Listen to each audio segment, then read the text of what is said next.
The outbreak of COVID-19 has shaken the entire world. In Asia and the Pacific, the impact is being felt by every person in every corner of the region. Health systems have been overwhelmed, economies put on hold, and daily life turned upside down. To overcome this pandemic, our region will need to work together like never before. Welcome to the 76th session of the Economic and Social Commission for Asia and the Pacific. The health and well-being of every person in the region rests upon our collective action. COVID-19 is an unprecedented challenge for all, but it will be acutely felt by our region's poorest and most vulnerable, such as informal laborers and migrant workers, people without access to sanitation, older persons in aging societies, and the region's least developed, landlocked, and small island communities. But the pandemic also presents an opportunity for governments to respond to the crisis with long-term solutions. This is the time to strengthen health and social protection systems to safeguard our most marginalized communities. It's the time to extend digital connectivity so online medicine and education is available to everyone. It's the time to improve transport infrastructure and supply chains and help small businesses survive. It's the time to lock in the environmental gains of reduced air pollution and carbon emissions. ESCAP is proud to assist member states in responding to this and other challenges by doubling down on the implementation of the 2030 Agenda for Sustainable Development. The urgency to deliver on this ambitious program has never been greater. To meet the Sustainable Development Goals and combat the spread of COVID-19, our region must focus on three priority areas going forward. 1. Increase the availability and reliability of data and statistics so we know where to prioritize assistance. 2. Boost development financing, especially in health and social protection programs. And 3. Harness science and technology so we can develop innovative, effective, and evidence-based solutions. Using this as a guide, we will not only minimize the impacts of COVID-19, but we will reduce poverty, grow sustainably, and protect the environment into the future. Even in the midst of a pandemic, Asia and the Pacific can look forward to a brighter tomorrow. We will overcome this pandemic if we work together with a shared vision of health, prosperity, peace, and sustainability. ESCAP wishes all delegates a productive and successful deliberation during this historic and momentous Commission session.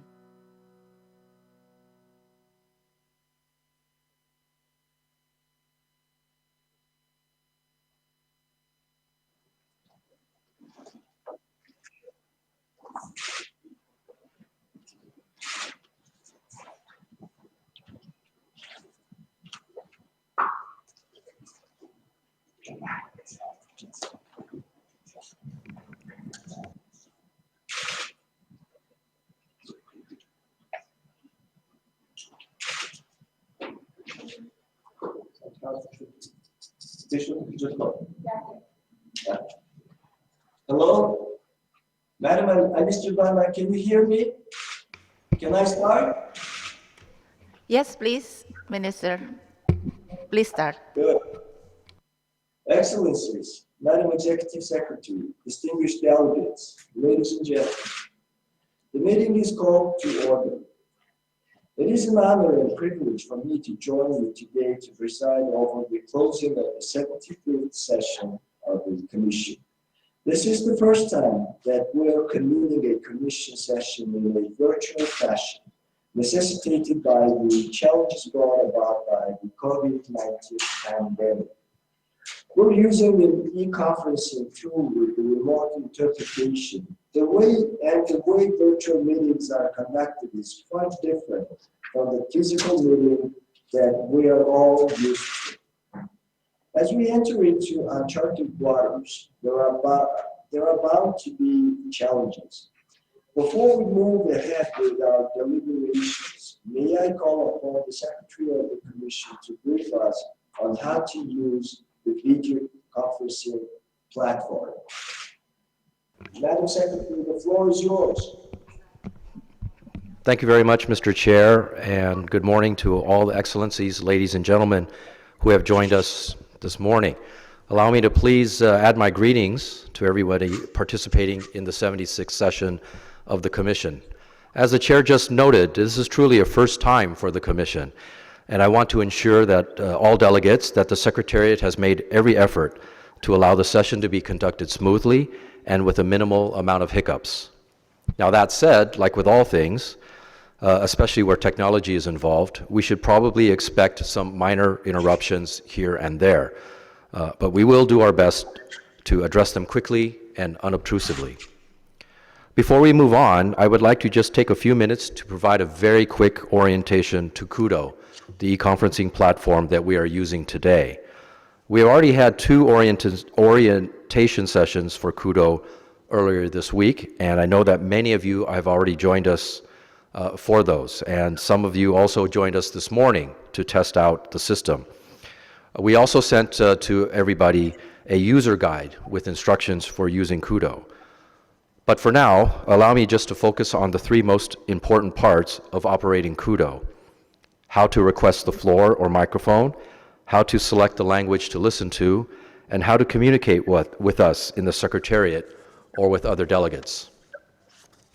First, this morning I would just like to point out we will not keep a usual speakers list. Instead, each delegation wishing to request the floor can simply request the floor at any time.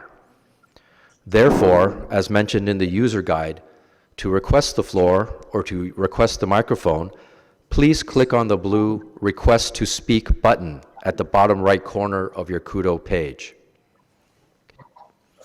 Our team will approve your request, and once the chair calls on you, you must turn on the microphone and camera by clicking on the red buttons in the middle of the toolbar located at the bottom of your screen. You should see two buttons next to each other highlighted red. One is mic off and the other camera off. Once your intervention is over, please go back to the blue button in the corner. It now reads Release Mic, and click on that button to give the floor to others. To select the language in which you prefer to follow the meeting, please go to the drop-down menu in the lower left-hand corner of your screen. You'll see the 4 official languages used by ESCAP, as well as the choice for International Sign Language. Finally, in the right-hand vertical column of the screen, you'll see a second button from the top titled Messaging. You can click on that and 3 tabs will pop up: Operators on the left, Participants in the middle, and Private on the right. If you have any technical trouble, you can send a text to our operators and they will assist you. If you wish to send a message to the entire meeting, you may do so from the Participants tab. Finally, if you wish to send a private message to an individual delegate, please select the Private tab and then the person to whom you wish to send the message. Next, we have just a couple of additional tips to help optimize your experience with Kudo. The Secretariat had also sent to all delegates 2 tip sheets, if you will, and I'll just repeat a couple of them here. If multiple participants are joining the session from one location, please make sure that all the speakers and microphones of all other equipment connected to Kudo are turned off. Only the one in use should be active. This will help avoid echoes and other interference with the system. If you have colleagues who are sitting in the same room as you, but who wish to listen to another language, we advise using headsets or earphones, especially when you take the floor. Please also ensure that no other applications are running in the background or in the system tray of your computer, and please deactivate any notifications that could distract you or create noise during the meeting. In case you experience any audio or video problems during the session, you may also try refreshing the browser. If the issue persists, please kindly alert the Secretariat by sending a message to the operators, as I described above. Lastly, Mr. Chair, I do have a couple of further points just to note. The remote simultaneous interpretation of the proceedings is provided by the United Nations for the purpose of facilitating communication, in light of the fact that there are 6 official languages of the United Nations, 4 of which are used here at SCAP. Participants are requested to be mindful of the additional difficulties experienced by interpreters when working in remote mode and of the increased likelihood of disruptions to the audio feed to the interpreters. Only the speech or intervention in the original language is authentic and constitutes an authentic record of the proceedings. In case of any inconsistency between the interpretation and the speech or intervention in the original language, the latter shall prevail. In addition, interpreters servicing remote meetings cannot be held liable for interruption of service, pixelation, freezing, or loss of visual input, partial or complete loss of audio artifacts, unauthorized access to personal or confidential data, leaking of information due to inadequate soundproofing, and/or data loss. Thank you very much, Mr. Chair. That is all I have for you at this point. Back to you, sir. Thank you, Mr. Secretary, and really thank you for doing all these excellent technological arrangements for this conference. And this is really proving, and this is a testament and demonstration that the coronavirus cannot stop us from international proceedings and from international cooperation. Well, before we move into today's agenda, please allow me to say a few words about the past year in the work of the Commission. Excellencies, distinguished delegates, ladies and gentlemen, the 75th session of the Commission that comes to an end today was characterized by the theme, empowering people and ensuring inclusiveness and equality. Equality lies at the heart of the 2030 Agenda for Sustainable Development and its ambition to leave no one behind. The Asia-Pacific Ministerial Conference on the Beijing Plus 25 review further reaffirmed this by adopting the Asia-Pacific Declaration on Advancing Gender Equality and Women's Empowerment, Beijing Plus 25 review, to accelerate the implementation of the Beijing Declaration and Platform for Action in the Asia-Pacific region and the 2030 Agenda for Sustainable Development. Recognizing the critical role of financing for development in the achievement of the Sustainable Development Goals, particularly for countries with special need, the Committee on Macroeconomic Policy, Poverty Reduction, and Financing for Development emphasized the financing strategies and integrated approaches to mainstream the Sustainable Development Goals into economic policy making, as well as to map the goals into national development plans. The 6th Asia-Pacific Forum on Sustainable Development as the most inclusive regional platform on sustainable development in Asia and the Pacific fed regional priorities into the high-level political forum on sustainable development and engaged member states, United Nations bodies and other institutions, major groups and other stakeholders addressing regional perspectives on the implementation, follow-up, and review of the 2030 Agenda for Sustainable Development and the assessment of the progress of the regional roadmap for implementing 2030 Agenda in Asia and the Pacific.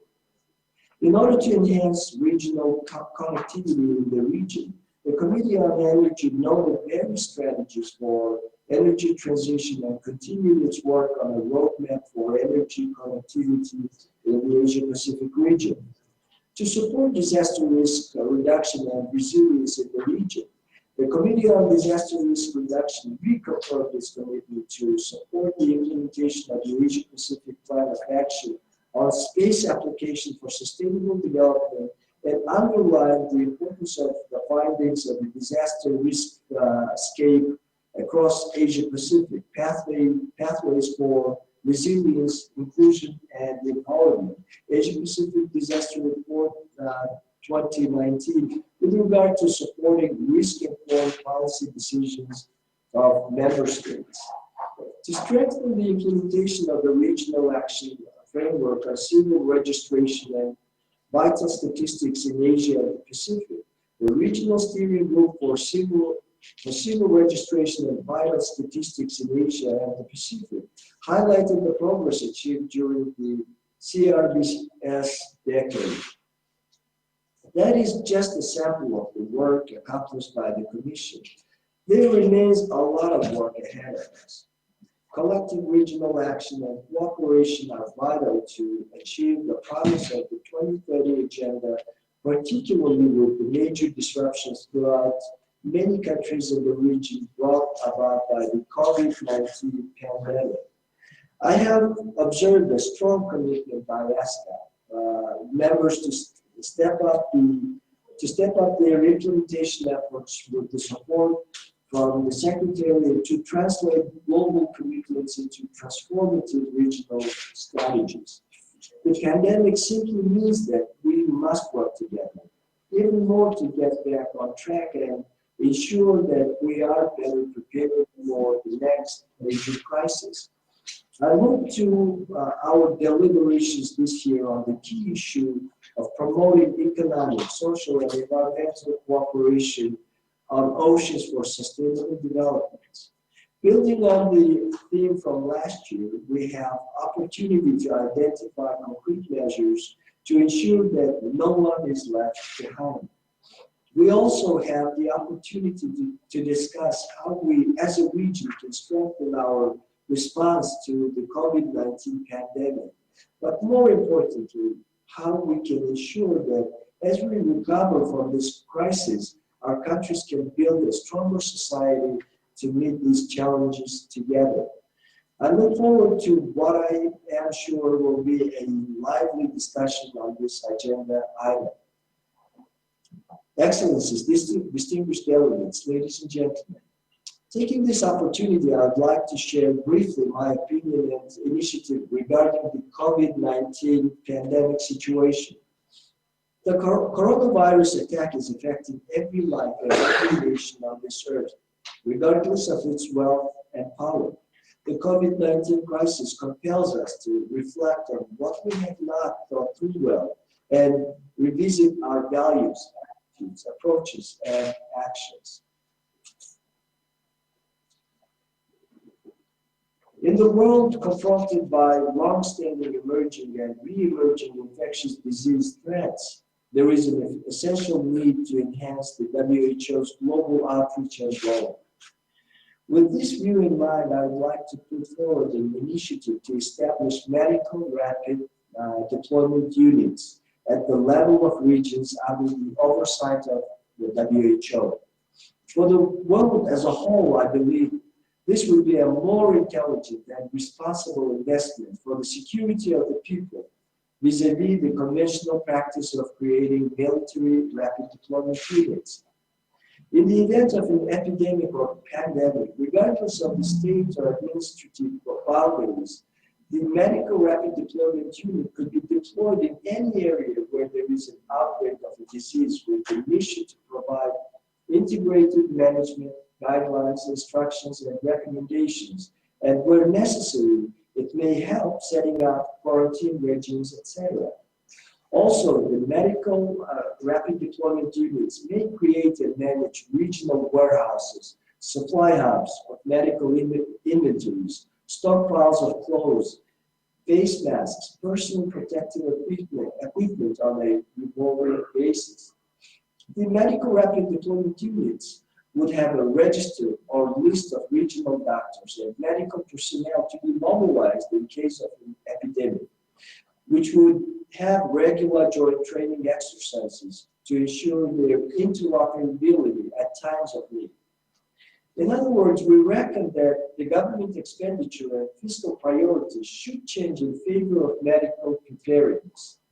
Furthermore, it would be reasonable to impose moratorium on and cut the defense spending and transfer it to the global health spending.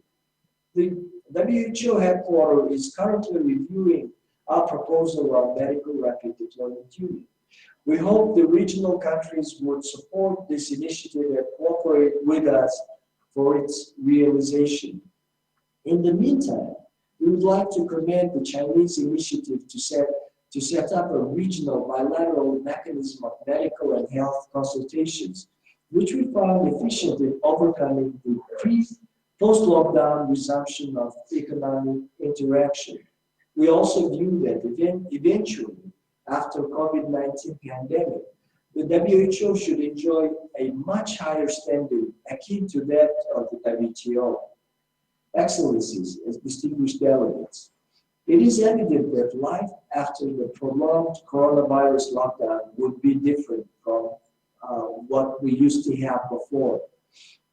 Many desire to wait out the outbreak to return to normalcy. I'm afraid we will step into the age of health-based new normal. We already experience it in our timid attempt and endeavor to resume our trade activities with China. First thing we are learning is that we, on both sides, need to restore confidence in our health and medical arrangements. That is, we're facing the need to engage in medical confidence building measures. This involves a more efficient, transparent, and frequent exchange of medical data on the people, health preventive systems, and institutions, which serve as the basis for developing confidence in the health safety of the people, means of transportation, and goods. The confidence building process we observe is gradual but progressive. It requires mutual respect and understanding of each other's legitimate cautiousness at the beginning. Also, we found that in the immediate aftermath of the lockdown opening, there are many arrangements that at first sight look like health-driven barriers, but in fact completely unrelated thereto. Therefore, such measures constitute unnecessary bureaucratic barriers. Often they are nothing more than self-inflicting barriers, which is why they need to be identified as soon as possible in order to prevent the pandemic damage in the field of economy.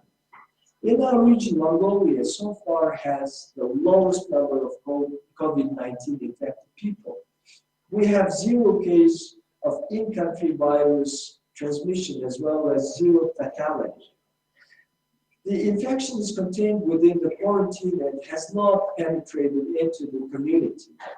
This situation portrayed through the documentation, transparent and verifiable exchange of information between health and safety institutions of the two countries, as well as the regular testing of the people involved in the exports of products from Mongolia, is serving as a strong guarantee of the safety of trade with Mongolia for China.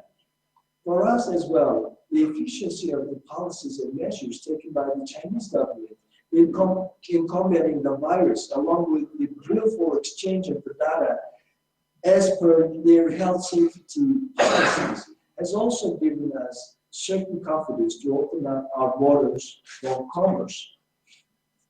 As a result of such intensive medical confidence building measures, the trade between Mongolia and China has been gradually increasing. We gather that similar exercise will be needed elsewhere in the process of resumption of trade and commerce between other countries as well. Excellencies, distinguished delegates, as you are well aware, amid this challenging time, the coronavirus-related discrimination has been on the rise, and other types of discrimination continue to exist. We regret that in spite of our genuine and most transparent efforts toward the economic development and social well-being, our country was identified without prior notice, consultations, and the simple opportunity to explain as a country that has strategic deficiencies in our banking and financial system, thus posing threats to the European Union's financial system. In the meantime, we have been making progress in reforming and changing our financial system, which is being recognized and commended by the relevant international authorities. We consider that this is the time to be united in the fight against Corona, and not the time to coronate each other with labels and lists. This time should be exploited for overcoming difficulties associated with the pandemic, and such efforts ought to be supported, not discouraged by bigger and wealthier countries and their groupings. At the end, please allow me to echo the appeal of the United Nations Secretary General Antonio Guterres that we should use the pandemic to provide a foundation for a safe, healthy, inclusive, and more resilient world for all. Thank you for your attention. Well, now let me proceed to the further ESCAP matters. Excellencies, distinguished delegates. Now I'd like to give the floor to the Madam Chair at the ESCAP.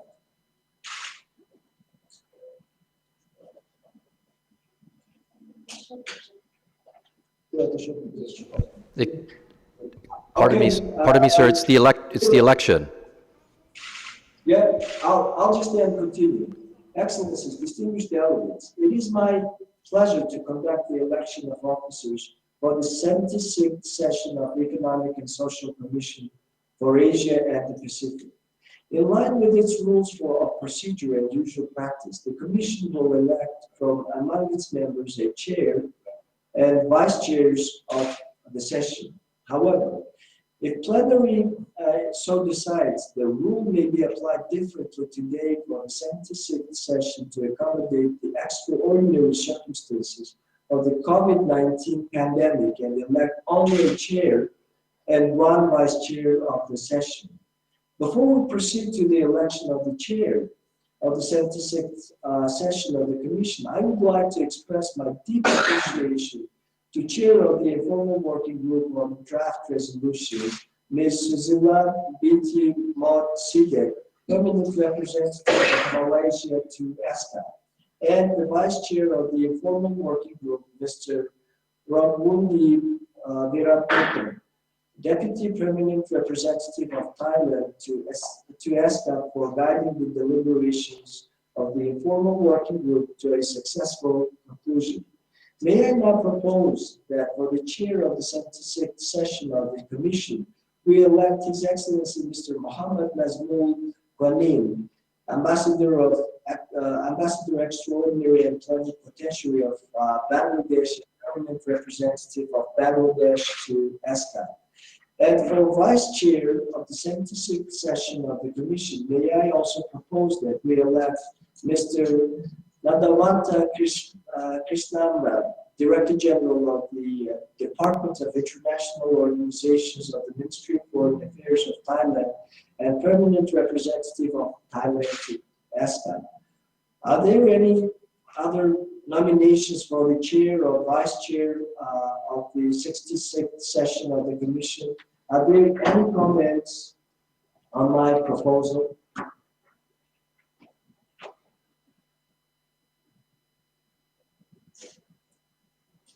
Well, if there are none, then it is my pleasure then to declare His Excellency Mr. Mohammed Nazmul Ghanim, Ambassador Extraordinary and Plenipotentiary and Permanent Representative of Bangladesh to ESCA, duly elected as the chair of the 76th session of the Commission, and Mr. Nadwanta Krishnamra, Director General of the Department of International Organizations of the Ministry of Foreign Affairs of Thailand and permanent representative of Thailand to ESCA as vice chair of the session. Please join me in congratulating the newly elected chair and vice chair.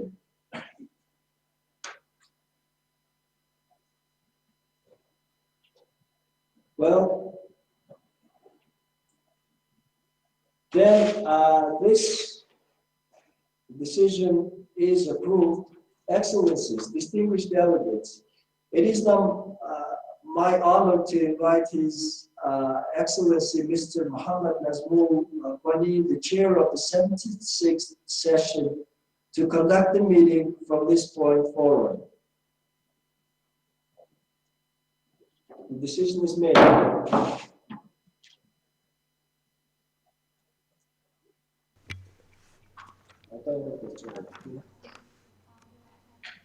Should I go through? Excellencies, Madam Executive Secretary, distinguished delegates, ladies and gentlemen.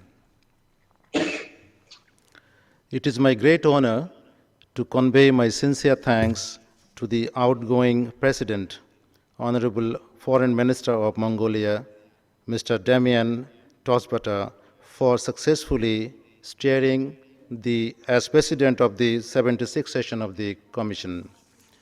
I'd also like to thank the all delegates for putting the confidence placed in me, and more particularly for my country, Bangladesh, in electing a chair of the 76th session of the Commission. Bangladesh, under the dynamic leadership of Honorable Prime Minister and daughter of founding father of Bangladesh, Bangabandhu Sheikh Mujibur Rahman, Her Excellency Sheikh Hasina, has been actively participating in and contributing to the works of the ESCAP as our commitment to the regional and multilateral cooperation. I also take this opportunity to congratulate His Excellency Mr. Nabrata Krishnamara, Director General of the Department of International Organization of the Ministry of Foreign Affairs of Kingdom of Thailand, for being elected as the Vice Chair. Together with the Honorable Vice Chair, I shall endeavor to my best to carry the responsibilities required to serve as your chair with the support of the ESCAP Secretariat and the distinguished delegates. Distinguished delegates, please allow me to say few remarks before moving to the agenda items. The ESCAP is holding its 76th Commission session today for the first time virtually due to the COVID-19 pandemic. Governments of most member and associate member countries of the ESCAP are presently facing a challenging and difficult time to dealing with COVID-19 pandemic, particularly to mitigate and lessen the multifaceted negative effects of this virus. Regional and international cooperation is vital to cope with the mounting pressure caused by the COVID-19, particularly technical support and unhindered supplies of medical equipment and essential items. Additionally, coordination for medical and quarantine requirement for international travel is very strongly felt. It is satisfying that the distinguished representatives and delegates of member countries have devised a draft resolution on the regional cooperation for the COVID-19 pandemic, which we will be dealing under agenda item 4. Excellencies, regrettably, it is likely that due to COVID-19, the march towards achieving Sustainable Development Goal 2030 by many countries, particularly LDC, LLDC, and SID countries, will be more challenging. Developed and more capable countries are encouraged to extend their support to those in need in managing COVID-19 and difficulties in attending SDG 2030. Excellencies, distinguished delegates, I would like to thank you all for your kind attention as I end my acceptance speech as your chair of the 76th Session Commission. Honorable Vice Chair and I look forward to working with all of you to have a productive and successful first ever virtual conference today.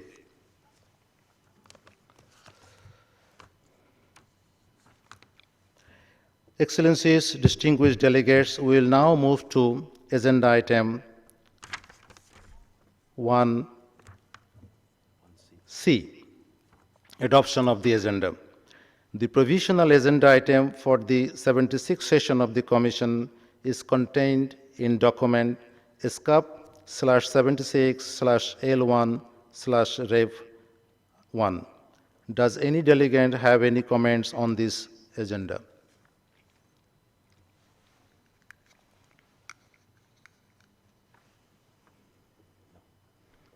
I see none. May I propose that the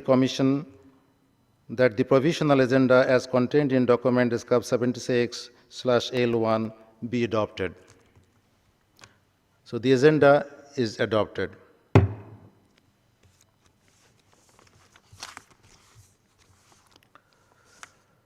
Excellencies, distinguished delegates, as you might have known that besides some UN high dignitaries, the Secretariat had received confirmation of gracious participation of some leaders of our countries of the Asia-Pacific region in the opening session and the leaders' dialogue to deliver keynote addresses.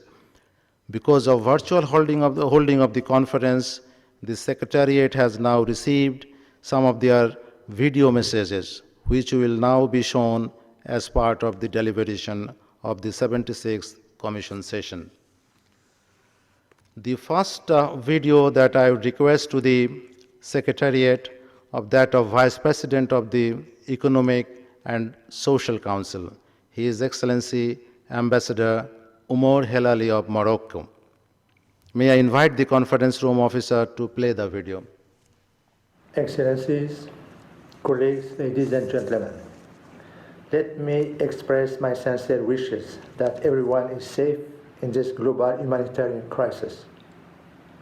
I would like also to commend the leadership of ISCAP to gather its member states under these challenging circumstances and open the space for them to exchange their experiences and lessons in responding to the COVID-19 pandemic and pursuing the SDGs and to receive advice, guidance, and support.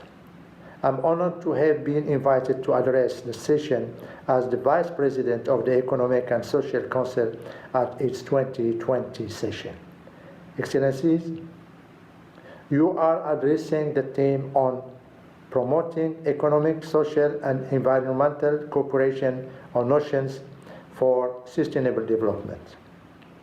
Little would have we imagined when you chose this theme that it would be discussed amidst a pandemic with unprecedented social, economic, and environmental impacts. As we have seen during the first UN Ocean Conference in 2017, oceans and seas and their resources support human well-being and livelihood. Yet, marine and land-based human activities continue to threaten oceans and seas and marine resources. And the COVID-19 can only amplify the existing threats. This is what we cannot accept. The Secretary General has underscored that as we respond to COVID-19, we must aim to rebuild better after the crisis. The pandemic showed the importance of the relationship between man and nature and biodiversity. As we address the socio-economic of COVID-19, we must gear investment and policies to areas that will protect nature and ensure the sustainability and protection of oceans and marine life. 2020 was going to be a super year for nature. With the Conference on Oceans, Sustainable Transport, the major event on biodiversity, and the Conference of Paris, Party on Climate Change. Even for those events are being postponed because of the crisis. Let us keep the momentum that their preparation have and will continue to generate. Let our response to COVID-19 put us back on track for the decade of action on sustainable development and for realizing the SDGs on oceans and nature resources and their multiple dimensions. Only if we pursue this path, we will be able to build on lessons from the crisis and use it to move away from the dangerous paths we were rushing on, including on climate change. Excellencies, colleagues, it is to conduct this kind of reflection that ECOSOC has recently organized a high-level briefing entitled Joining Forces, Effective Policy Solutions for COVID-19 Response. One of the main findings of this event was that the United Nations system in general and that the coordination and guidance role of the economic and social Council can bring together its expertise to offer effective normative and analytical tools for policymakers to combat the pandemic, preserve the advances we made, and accelerate the implementation of the SDGs. As you know, the HLPF and the very important regional forums, including the Asia-Pacific Regional Forum for Sustainable Development, form an essential part of the intergovernmental framework that should guide us as we address the socio-economic impacts of COVID-19 while keeping our eyes on the SDGs. As for so many of us, our plans for this year have been challenged by the pandemic, but our determination is not. The Bureau of ECOSOC is committed to convene the HLPF in July. There will be the opportunity for host countries to present the outcomes of the regional sustainable development forums, even if they were held virtually. Excellencies, dear friends, this brings me to the 75th anniversary of the United Nations, which we would like to be a time for celebration of what we achieved through the United Nations since the signing of the Charter. It will, however, also be a sober moment for heads of states and governments to take joint action in response to the multifaceted and interconnected challenges facing the world and reaffirm the role of multilateralism and global solidarity in the face of global threats such as COVID-19. With the partnership of ESCAP and its member states, we in the Council are confident that we can work together toward these common goals. We pledge our Council's continued close collaboration with you all. I wish you best of luck in your endeavors today and in the future. Thank you very much.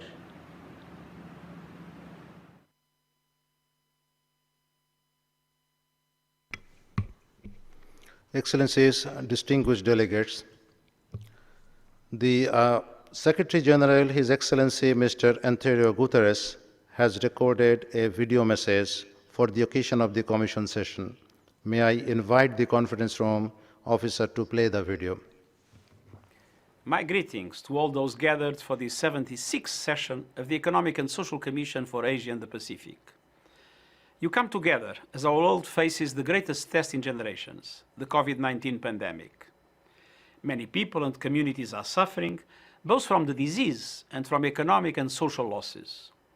Governments and leaders are grappling with a wide range of challenges that risk recent progress in the Asia-Pacific region and around the world. Many ESCAP members are charting a solid course towards COVID-19 solutions, but millions in the region remain highly vulnerable and at risk. I am strongly convinced that we have an opportunity to build back better on the foundations of the 2030 Agenda for Sustainable Development. That means forging common solutions to the climate crisis, economic and social inequalities, new forms of violence, and rapid changes in technology and demography. We can rescue our planet and build a better world for all. Let's work together to do just that. Thank you.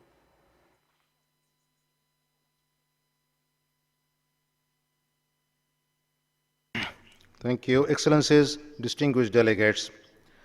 Now, the Honorable Prime Minister of Thailand, His Excellency General Prayut Chan-o-cha, has recorded a welcome address for the occasion of the Commission session. May I invite the conference room officer to play the video. ท่านประธานท่านเลขาธิการบริหารคณะกรรมาธิการเศรษฐกิจและสังคมแห่งสหประชาชาติสำหรับเอเชียและแปซิฟิกท่านผู้มีเกียรติที่เคารพทุกท่านผมมีความยินดีที่ได้มากล่าวเปิดการประชุมประจำปีของคณะกรรมาธิการเศรษฐกิจและสังคมแห่งสหประชาชาติสำหรับเอเชียและแปซิฟิกหรือ ESCAP สมัยที่ 76 ซึ่งจัดขึ้นผ่านระบบการประชุมทางไกลผ่านจอภาพเป็นครั้งแรกซึ่งนับเป็นครั้งแรกในประวัติศาสตร์ที่พวกเราต้องเผชิญความท้าทายขนาดใหญ่ที่ไม่เคยพบมาก่อนคือการแพร่ระบาดของโรคติดเชื้อไวรัสโคโรนา 2019 หรือโควิด -19 ซึ่งความท้าทายดังกล่าวนั้นจะนำมาซึ่งการเปลี่ยนแปลงอย่างมากในสังคมและเศรษฐกิจของพวกเราและบังคับให้พวกเราทุกคนต้องปรับตัวเปลี่ยนวิถีชีวิตและปรับเปลี่ยนในหลายๆอย่างพวกเราจะกลับไปทำแบบเดิมไม่ได้แล้วและพวกเราต้องพร้อมรับความปกติแบบใหม่หรือ New Normal และผมขอชื่นชมให้กำลังใจทุกประเทศในการฟันฝ่าวิกฤตครั้งนี้ประเทศไทยมีความมุ่งมั่นที่จะควบคุมและรับมือกับการแพร่ระบาดอย่างมีประสิทธิภาพที่สุดรัฐบาลมีมาตรการแก้ไขทั้งที่ต้นทางกลางทางและปลายทางไม่ว่าจะเป็นการควบคุมการแพร่เชื้อตั้งแต่ตอนเดินทางเข้าออกประเทศการรณรงค์อยู่บ้านหยุดเชื้อเพื่อชาติการเตรียมความพร้อมทางการแพทย์เวชภัณฑ์และอุปกรณ์ทางการแพทย์การให้ข้อมูลที่ถูกต้องโปร่งใสการส่งเสริมการมีส่วนร่วมของชุมชนผ่านการทำงานของอาสาสมัครสาธารณสุขประจำหมู่บ้านกว่า1 ล้านคนทั่วประเทศการรักษาผู้ป่วยไม่ว่าจะเป็นชาวไทยหรือชาวต่างประเทศที่อาศัยอยู่ในไทยรวมทั้งการเยียวยาผลกระทบทางสังคมและเศรษฐกิจซึ่งรัฐบาลไทยมั่นใจว่าจะสามารถควบคุมสถานการณ์การแพร่ระบาดของโควิด -19 ได้แต่เราจะต้องไม่ประมาทและจะดำเนินการต่อไปอย่างรอบคอบเป็นขั้นเป็นตอนทั้งนี้เพื่อไม่ให้เกิดการระบาดในระลอกที่ 2ในขณะที่พวกเรารักษาระยะห่างทางสังคมเราไม่ได้รักษาระยะห่างระหว่างมนุษย์ด้วยกันเท่านั้นแต่เรายังได้รักษาระยะห่างจากสิ่งแวดล้อมทางธรรมชาติด้วยการจำกัดการเดินทางและการท่องเที่ยวซึ่งรวมถึงการปิดอุทยานท้องทะเลและชายหาดส่งผลให้ธรรมชาติได้มีการฟื้นฟูทำให้เราเห็นประจักษ์ว่าจริงๆแล้วความไม่สมดุลและความเสื่อมโทรมของธรรมชาติเกิดจากกิจกรรมของมนุษย์ดังนั้นในกระบวนการฟื้นฟูหลังจากวิกฤตครั้งนี้พวกเราจำเป็นต้องให้ความสำคัญกับความสมดุลของกิจกรรมทางเศรษฐกิจสังคมสิ่งแวดล้อมและการพัฒนาอย่างเท่าเทียมกันและต้องให้ธรรมชาติได้พักหรือฟื้นคืนกลับมาเพื่อให้ระบบนิเวศมีความสมดุลและยั่งยืนหัวข้อหลักของการประชุม SCAP สมัยนี้ให้ความสำคัญกับการอนุรักษ์และใช้ประโยชน์จากทรัพยากรทางทะเลและมหาสมุทรอย่างยั่งยืนซึ่งเป็นเรื่องที่ประเทศไทยให้ความสำคัญมากเมื่อปีที่แล้วไทยในฐานะประธานอาเซียนได้มีส่วนร่วมผลักดันการรับรองปฏิญญากรุงเทพว่าด้วยการต่อต้านขยะทะเลในภูมิภาคอาเซียนซึ่งเน้นการส่งเสริมความร่วมมือเพื่อป้องกันลดและจัดการกับขยะในทะเลโดยให้การสนับสนุนนวัตกรรมเสริมสร้างขีดความสามารถด้านการวิจัยการประยุกต์ใช้ความรู้ทางวิทยาศาสตร์รวมทั้งสนับสนุนการมีส่วนร่วมของภาคส่วนต่างๆในการลดปัญหาขยะทะเลผมจึงหวังว่าจะได้มีโอกาสสานต่อความร่วมมือในประเด็นนี้กับ SCAP และประเทศสมาชิกต่อไปในขณะเดียวกันการฟื้นฟูธรรมชาติจากมาตรการรับมือโควิด -19 ที่ผมได้กล่าวถึงนั้นทำให้สัตว์ป่าและสัตว์ทะเลหลายชนิดกลับมาให้เห็นซึ่งเราไม่ควรลืมภาพและบทเรียนดังกล่าววิกฤตโควิด -19 ส่งผลกระทบต่อเศรษฐกิจและของประเทศต่างๆและเศรษฐกิจของโลกอย่างมหาศาลและจะส่งผลกระทบต่อการดำเนินการเพื่อบรรลุเป้าหมายการพัฒนาที่ยั่งยืนหรือ SDG ด้วยแต่ในวิกฤตย่อมมีโอกาสผมอยากให้เราใช้โอกาสนี้ปรับเปลี่ยนแนวคิดและหาวิธีการดำเนินงานใหม่ๆเพื่อส่งเสริมความร่วมมือในทุกๆด้านอย่างยั่งยืนทั้งด้านความมั่นคงทางอาหารและพลังงานสาธารณสุขสิ่งแวดล้อมการจ้างงานรวมทั้งความเชื่อมโยงของห่วงโซ่อุปทานดิจิทัลการอำนวยความสะดวกด้านการขนส่งสินค้าและโลจิสติกส์และความเชื่อมโยงระหว่างประชาชนนอกจากนี้การใช้ประโยชน์อย่างเต็มที่จากเศรษฐกิจดิจิทัลจะช่วยลดผลกระทบทางเศรษฐกิจและความชะงักงันของห่วงโซ่อุปทานโดยเฉพาะในสินค้ายาและอุปกรณ์การแพทย์ที่จำเป็นอีกด้วยประเทศไทยมีหลักปรัชญาของเศรษฐกิจพอเพียงเป็นแนวทางเพื่อนำไปสู่การพัฒนาที่ยั่งยืนซึ่งหลักปรัชญาดังกล่าวนั้นจะเน้นความสมดุลระหว่างการพัฒนาเศรษฐกิจสังคมและสิ่งแวดล้อมและที่สำคัญก็คือเน้นการพัฒนาที่มีคนเป็นศูนย์กลางเพราะการพัฒนาที่ยั่งยืนที่ไม่ทิ้งใครไว้ข้างหลังต้องสร้างความเข้มแข็งจากรากฐานโดยการคืนโอกาสให้คนในสังคมโดยเฉพาะกลุ่มคนที่เปราะบางเมื่อคนและชุมชนเกิดความเข้มแข็งแล้วสังคมและประเทศชาติก็จะมีภูมิคุ้มกันและสามารถเติบโตต่อไปพร้อมรับมือกับความท้าทายต่างๆในอนาคตในการฟื้นฟูให้กลับมาดีกว่าเดิมหรือ Build Back Better ประเทศไทยให้ความสำคัญกับการสนับสนุนเศรษฐกิจท้องถิ่น การพัฒนาดิจิทัลภายในประเทศ การส่งเสริมการพัฒนาภาคการเกษตร โดยการสร้างความมั่นคงทางอาหาร เสริมสร้างความเข้มแข็งของธุรกิจชุมชน และสร้างความยั่งยืนให้แก่เศรษฐกิจฐานราก นอกจากนี้ ไทยให้ความสำคัญกับการเติบโตที่เป็นมิตรกับสิ่งแวดล้อม หรือ Bio Circular Green Economy หรือ BCG จะเป็นแนวทางที่ยั่งยืน ส่งเสริมการเติบโตที่ครอบคลุมทุกกลุ่มประชากร ปีนี้เป็นปีครบรอบ 75 ปีของการก่อตั้งสหประชาชาติ และวิกฤตโควิด -19 ก็เป็นบททดสอบที่สำคัญของระบบพหุภาคีนิยม ซึ่งจะยังจำเป็นและคงอยู่คู่กับเราต่อไป แต่ก็ต้องมีการปรับตัวให้สะท้อนประโยชน์ของรัฐสมาชิกให้มากขึ้น พวกเราต้องหันหน้ามาร่วมมือรับฟัง และแลกเปลี่ยนกันให้มากขึ้น SCAP เป็นเวทีที่สำคัญในภูมิภาค จึงมีบทบาทสำคัญ โดยเฉพาะในฐานะเวทีแลกเปลี่ยนประสบการณ์ และแนวปฏิบัติที่ดีระหว่างกัน เพราะโควิด -19 พวกเราจึงเห็นอย่างชัดเจนว่าผลกระทบของวิกฤตครั้งนี้ไม่มีพรมแดน และพวกเราต้องช่วยกัน หากเราไม่ช่วยกันเราจะล้มเหลว และเราจะพ่ายแพ้แก่ภัยคุกคามที่เราเผชิญ ซึ่งกลุ่มประเทศอาเซียนได้ตระหนักถึงประเด็นเหล่านี้ ในการหารือร่วมกันเมื่อเร็วๆนี้ ในการฟื้นฟูให้กลับมาดีกว่าเดิม เราจะต้องยืนหยัดในความยั่งยืนและการร่วมมือกัน ในวันนี้เราต้องฟันฝ่าไปด้วยกัน วันนี้เราต้องรอด วันหน้าเราต้องเข้มแข็งกว่าเดิม และเดินต่อไปโดยไม่ทิ้งใครไว้ข้างหลัง เพราะเรามีเป้าหมายอยู่ข้างหน้า เรามีเวลาเหลือไม่มากแล้ว ในศตวรรษแห่งการดำเนินการ เพื่อบรรลุเป้าหมายการพัฒนาที่ยั่งยืน เราจึงต้องเร่งฟื้นฟูเรียนรู้และร่วมมือกันอย่างแข่งขันต่อไป เพื่อส่งต่อโลกที่ยั่งยืนให้แก่ลูกหลานของเรา ขอบคุณครับ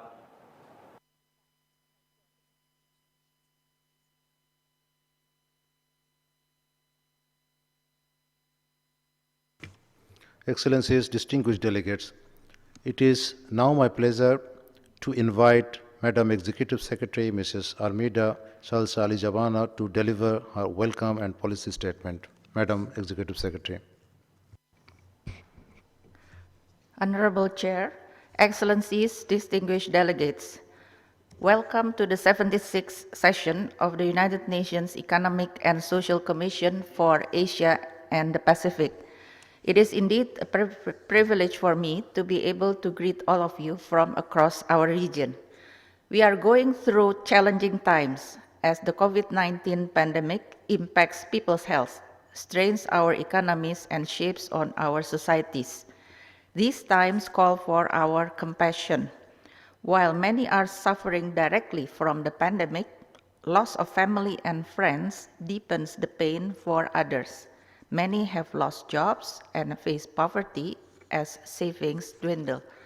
This sudden change affects not only individuals or communities, but societies as well, as the pandemic spreads across countries without respect for borders.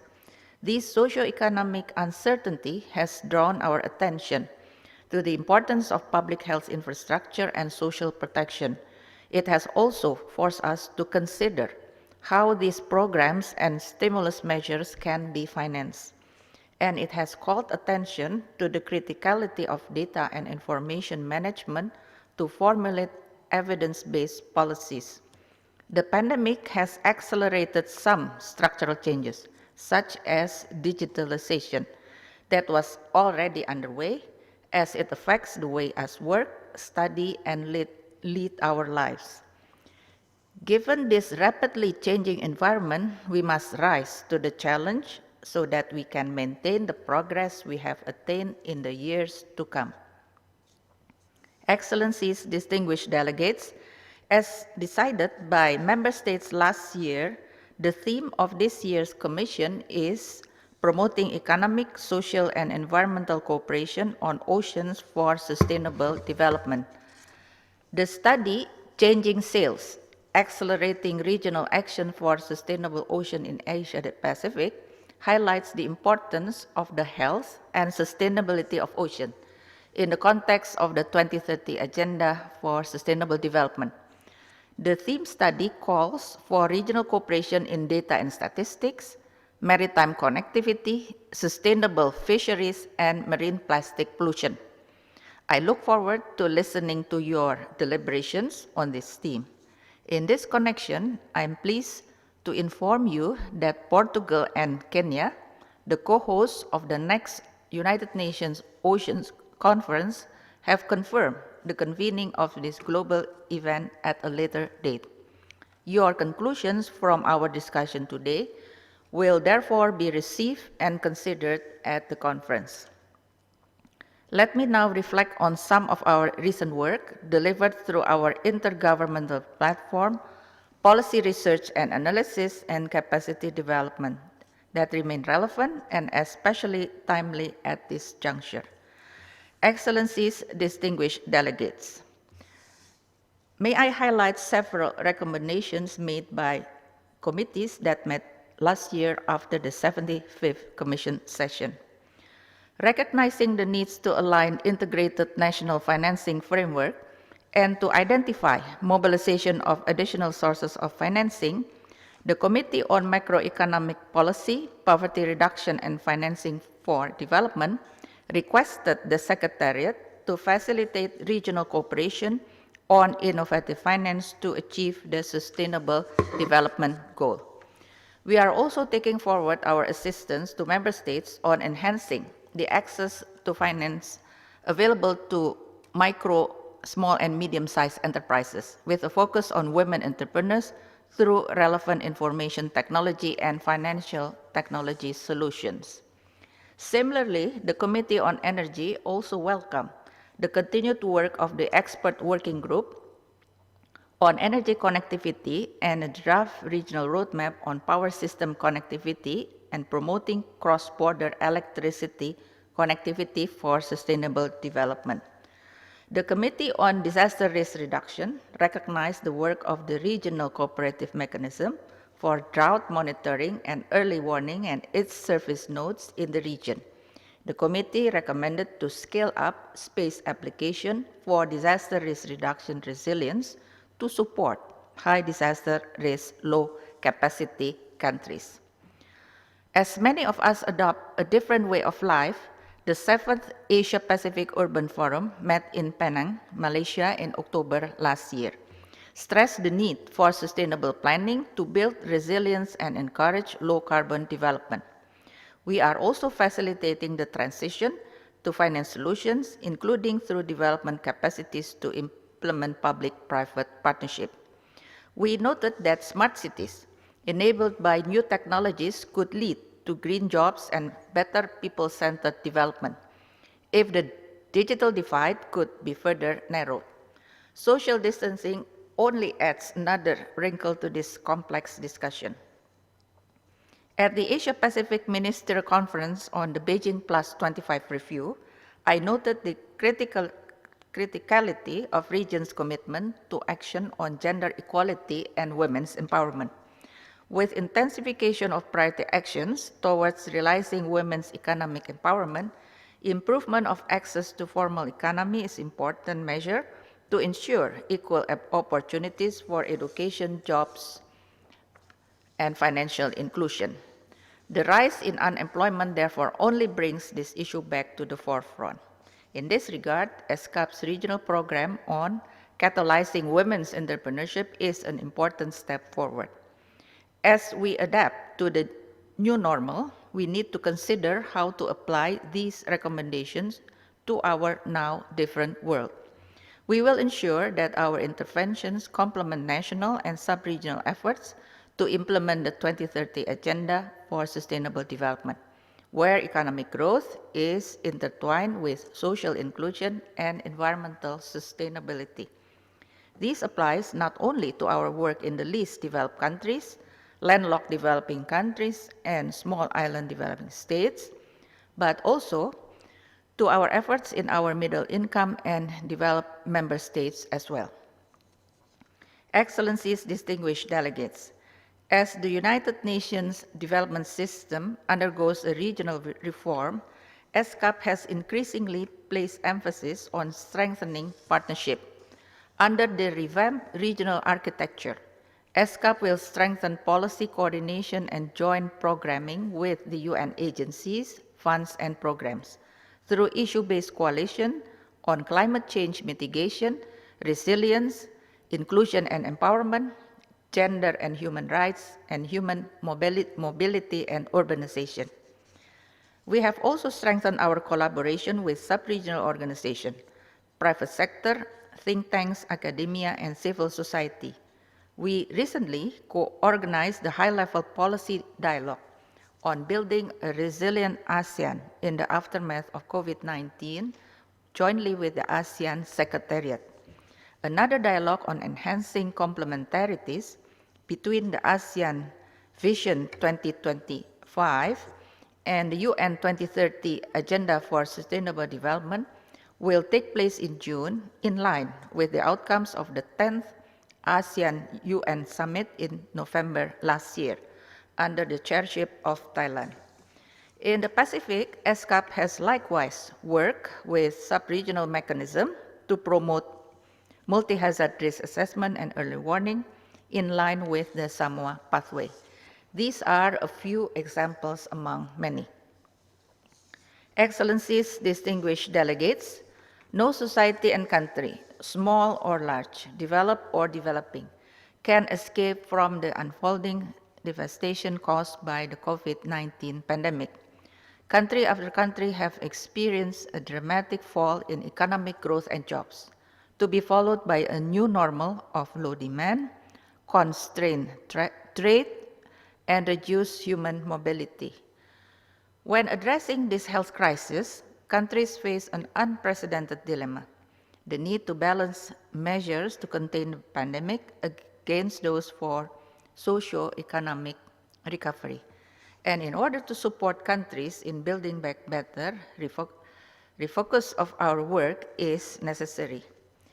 The thematic areas built on its mandates of our refocused streams of work are protecting and investing in people and enhancing resilience, supporting sustainable and inclusive economic recovery, and restoring supply chains and supporting small and medium enterprises. First, let us invest in social protection and public health systems to reduce inequalities and build resilience. We must raise our policy support to enhance emergency preparedness of societies by establishing well-coordinated healthcare system. Second, economic recovery, led by expansionary fiscal and monetary measures, must be sustainable and in line with the 2030 Agenda as well as the Paris Agreement. Concerted action may also be needed to ensure that debt does not unduly constrain the policy options of countries. Third, we must build resilience in supply chains through regional cooperation and accelerated digitalization. Given regions' leadership in advancing technological breakthroughs, governments must ensure that the trade, investment, transport, and ICT sectors promote connectivity that is environmentally sustainable as well as development of SMEs. Finally, as we lay foundation for the principle of building back better framework, it must include 3 immediate policy responses on socio-economic pillars. Accelerate our collective actions to protect environment by addressing pollution reduction, decarbonization, and energy efficiency, as well as climate change and biodiversity. As this is a shared responsibility, I encourage governments to leverage regional cooperation to drive this change. Excellencies, distinguished delegates, these challenging times calls upon us as citizens of the region to extend our hands to the most vulnerable, upholding our collective strengths, rekindling our values, and reinvigorating the spirit of compassion unite us as we chart new pathways. Under the leadership of the Secretary General, we commit to uphold the enduring values of the United Nations Charter and to take forward his call for solidarity and inclusive multilateralism. Today, that together with you at this transformative juncture of the 75th anniversary of the United Nations, I am fully committed to supporting the peoples of Asia and the Pacific. I wish you a very successful Commission. Thank you. Thank you, Madam Executive Secretary. Excellencies, distinguished delegates. As I mentioned earlier, the Commission has received video messages from a few leaders from around the Asia-Pacific region. They have shared their thoughts on their response to the COVID-19, their perspective on the theme topic of this year's session, and the 2030 Agenda for the Sustainable Development, as this year we mark the 75th anniversary of the United Nations. The Honorable Prime Minister of the People's Republic of Bangladesh, Her Excellency Sheikh Hasina, was confirmed to attend the 76th session to address a keynote deliver a keynote address at the opening and the Leaders Forum. And because of this situation, she has sent a video message. And now I request the conference officers to play the video message of the Honorable Prime Minister of Bangladesh, Her Excellency Sheikh Hasina. Bismillahir Rahmanir Rahim. Executive Secretary UN SCAP, Excellencies, ladies and gentlemen, Assalamu alaikum and a very good morning to you all. I am delighted to join all of you through this video conference. I appreciate the Executive Secretary and distinguished members of the 76th session of SCAP for all the arrangements. The world is facing unprecedented challenges of the century due to the COVID-19 pandemic. Along with the health issues, this virus has severely affected our economy. However, the pandemic is also showing some silver linings on the change of global efforts. To deal with the climate change and growing competition for natural resources, we need to tackle this pandemic together. The oceans and seas constitute a last resource frontier of the world, contributing to our sustenance, help alleviate poverty, and offer employment opportunities. Environmental pollutants are the major hurdles of the marine food web. It requires an integrated response for a sustainable, inclusive, and resource-efficient path of using resources of the oceans. In view of this, my government has given utmost importance on promoting the growth of blue economy as part of our long-term national development strategy. Bangladesh has been implementing conservation programs and using of sustainable and eco-friendly technologies and a host of other measures to protect fresh water and marine resources. With a view to strengthening economic cooperation among member countries of the SCAP, we must address some fundamental ocean issues through SCAP.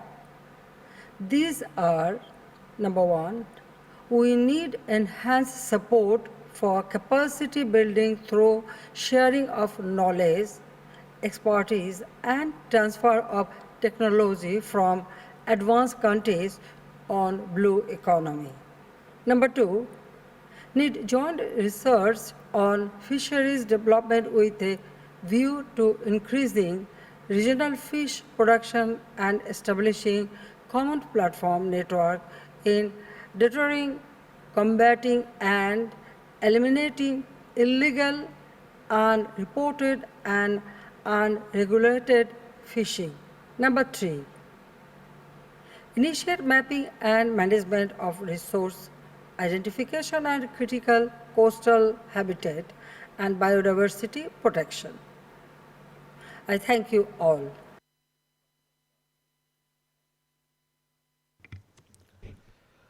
Next, may I invite the conference room officers to play the video of Honorable Prime Minister of the Republic of Fiji, His Excellency Mr. Josiah Vorek Bainimarama. The Under-Secretary General of the United Nations and Executive Secretary of the Economic and Social Commission for Asia and the Pacific. Leaders of government, Excellencies, ladies and gentlemen, Bulavinaka from Fiji. When the world set course towards the 2030 Agenda for Sustainable Development, we knew we faced a future rife with uncertainty. While no one could have predicted COVID-19 and all its devastating complexity, the scale of the coronavirus challenge does not diminish the importance nor the urgency of the 2030 Agenda, including the protection of our oceans and the life they sustain. So even as the world reels from this pandemic, rather than rush towards a return to normalcy, we must ask, is the normal we once knew the future we want for our oceans and societies? Restarting our economies cannot excuse a renewed assault on ocean ecosystems.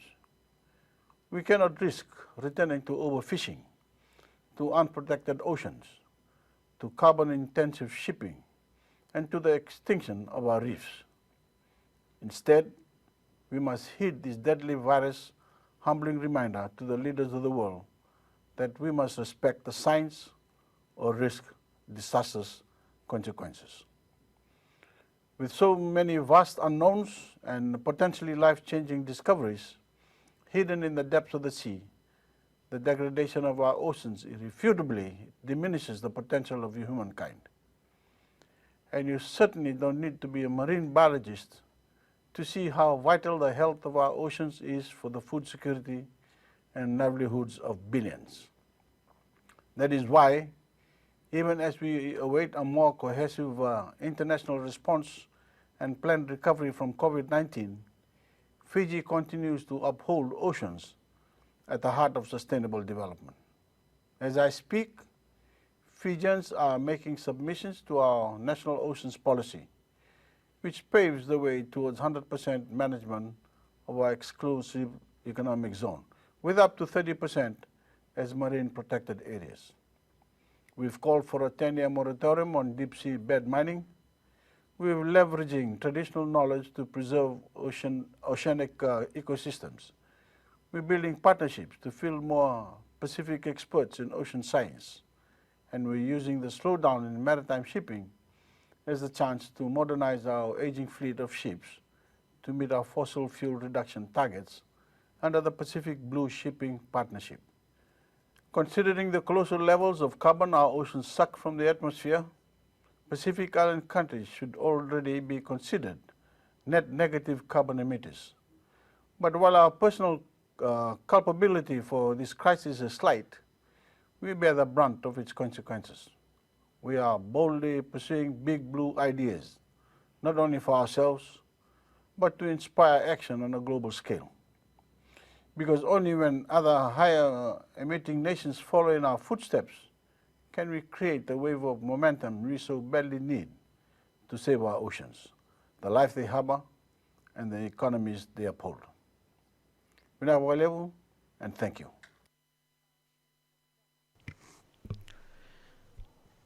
Excellencies, lastly, may I invite the conference room officers to play the video of the Honorable Prime Minister of Tuvalu and Chair of the Pacific Islands Forum, His Excellency Mr. Koshia Natano. Excellencies, ladies and gentlemen, it is indeed a great honor for me as Prime Minister of Tuvalu and Chairman of the Pacific Island Forum, the PIF, to deliver this short video message during the opening of the 76th session of the Commission. I'm pleased to say that Tuvalu is still coronavirus-free, and so is the majority of PIF members. The few PIF members with positive cases appear to have contained the virus, and I would like to congratulate them. I also want to extend my condolences and heartfelt support to UNSCAP members that have suffered tremendous losses, especially of loved ones.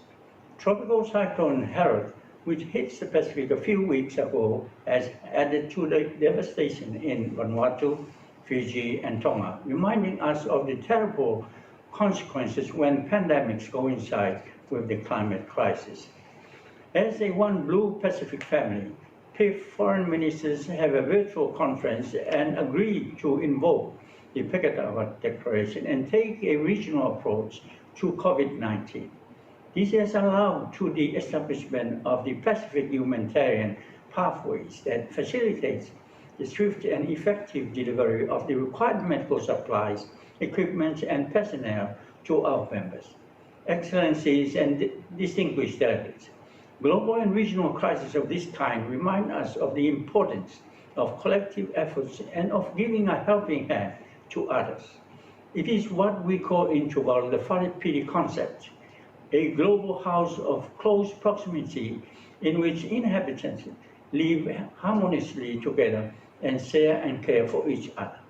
COVID-19 has exposed weaknesses and inequities in our development approach, which had made us vulnerable.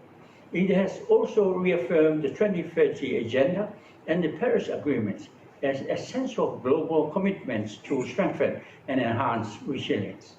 The Commission's theme of promoting economic and social and environment cooperations on oceans is very timely. For the oceans are the lifelines that need resuscitating if we are to stand a chance against pandemics and climate disasters.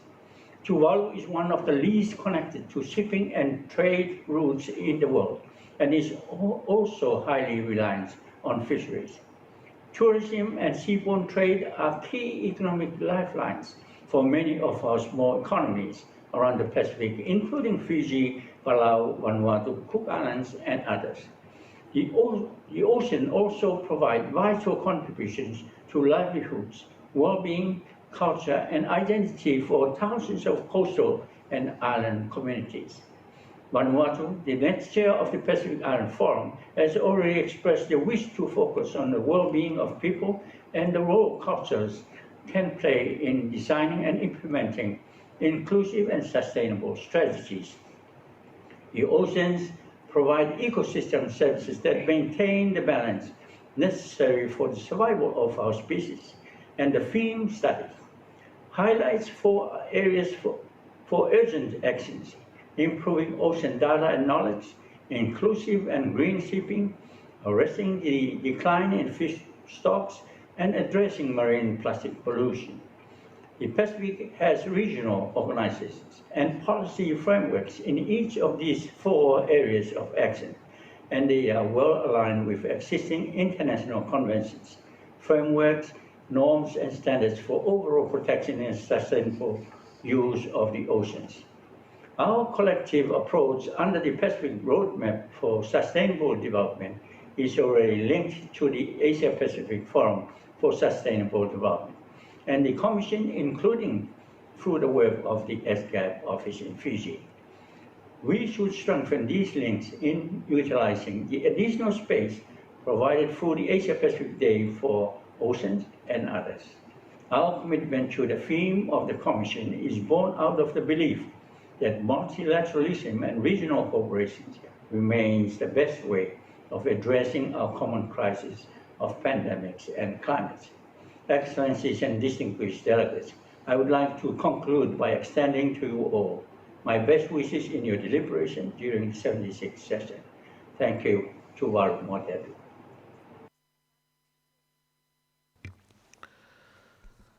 I convey my sincere thanks to the Asia-Pacific leaders for their message. Distinguished delegates, we shall now take up the agenda item 2, promoting economic, social, and environmental cooperation on oceans for sustainable development, and the general debate on the theme topic. The main document pertaining to this agenda item is SCAP/76/1/Rep1, Executive Summary of the Theme Study on Promoting Economic, Social, and Environmental Cooperation on Oceans for Sustainable Development. The Commission's consideration of this agenda item will begin with a video message from the Intergovernmental Panel on Climate Change, the United Nations Environment Programme, and the Secretariat. I hope that our discussions will provide strong contributions to the debate on accelerating regional actions for sustainable oceans in Asia and the Pacific. May I now invite the conference room officers to play the video message given by the IPCC. This is our ocean and our cryosphere, the frozen parts of the world. They shape our identities, our way of life. They sustain us and determine our future. But we are changing our planet in profound ways. Human-induced climate change is affecting the ocean and cryosphere and the way they support our lives, impacting our land use, industry, energy systems, urban areas, and infrastructure. In mountain regions, melting of glaciers and thaw are increasing hazards and threatening safe water supplies. Extreme events in coastal regions are becoming more severe. Melting glaciers and ice sheets are causing sea levels to rise. As our ocean absorbs heat and carbon dioxide from the atmosphere, sea temperatures are rising and water chemistry is changing, threatening the marine life we depend on. The IPCC Special Report on the Ocean and Cryosphere in a Changing Climate presents the latest knowledge and opportunities to address the challenges we face today and in the future. We are starting to adapt to unavoidable changes. Reducing greenhouse gas emissions further protects our livelihoods. Together, we can build a sustainable and equitable future for all. Our future is in our hands.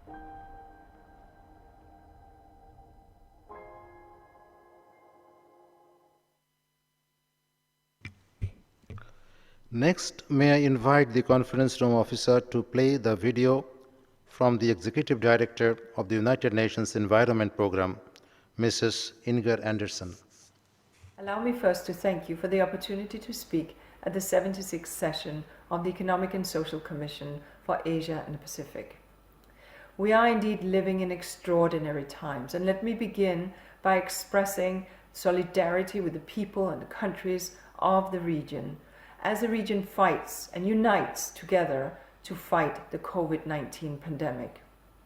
Let me also say that I'm deeply impressed with the commitment of all member countries who, by being present online, demonstrate their desire to keep the United Nations open for business in support of development and advancement and economic growth. This shows a spirit of cooperation and commitment which is remarkable. And such commitment is needed.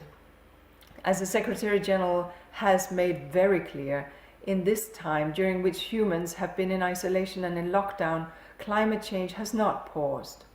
And while air pollution has seen significant reductions, we only will get to true sustainability when we make the switch to green, to clean, and to sustainable. And here it is critical to understand the role of our oceans.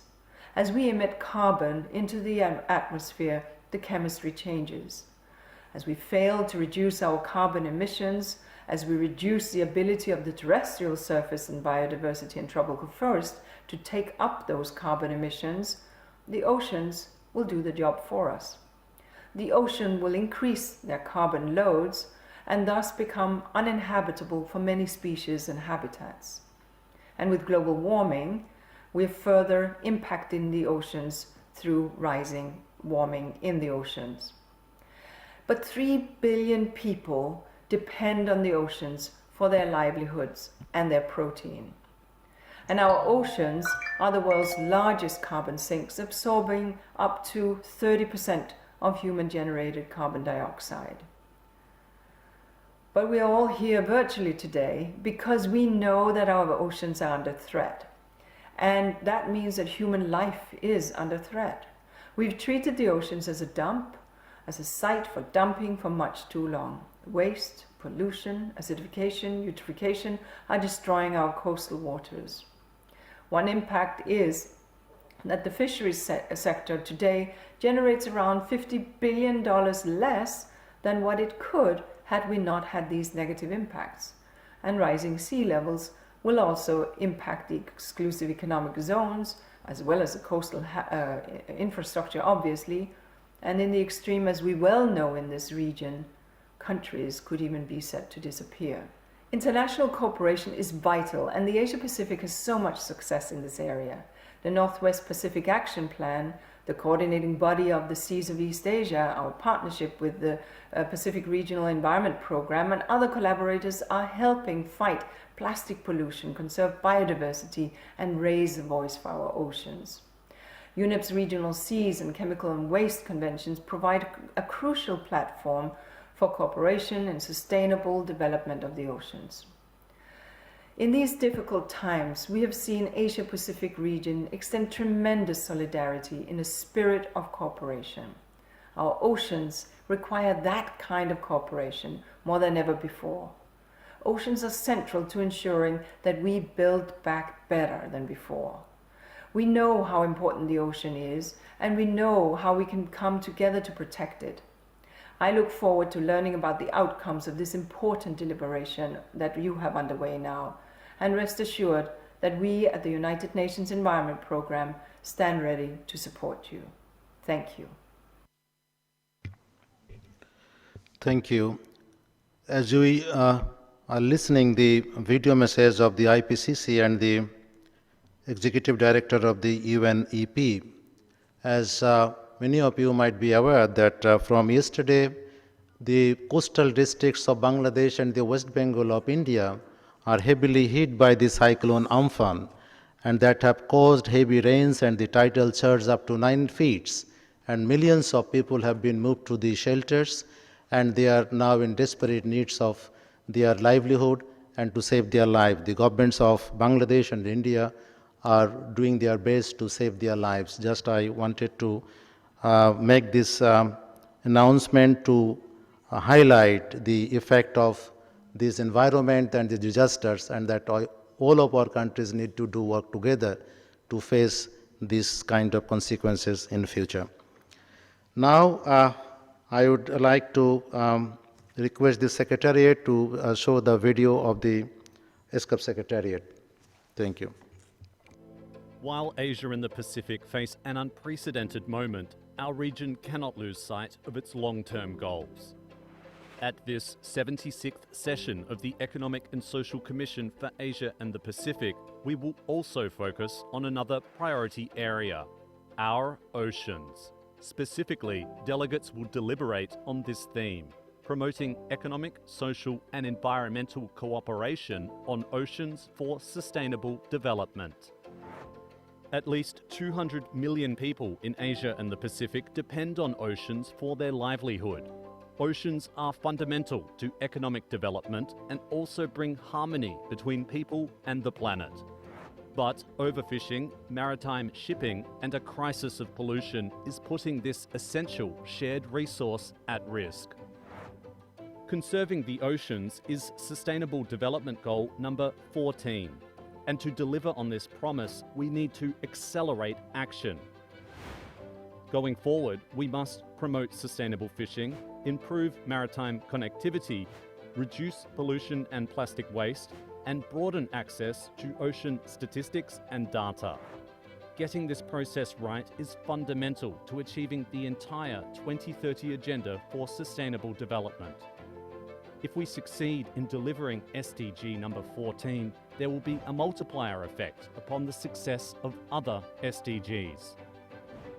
So let's endeavour to preserve and protect this vital shared environmental and economic resource for future generations. The inhabitants living above and below the water depend on it.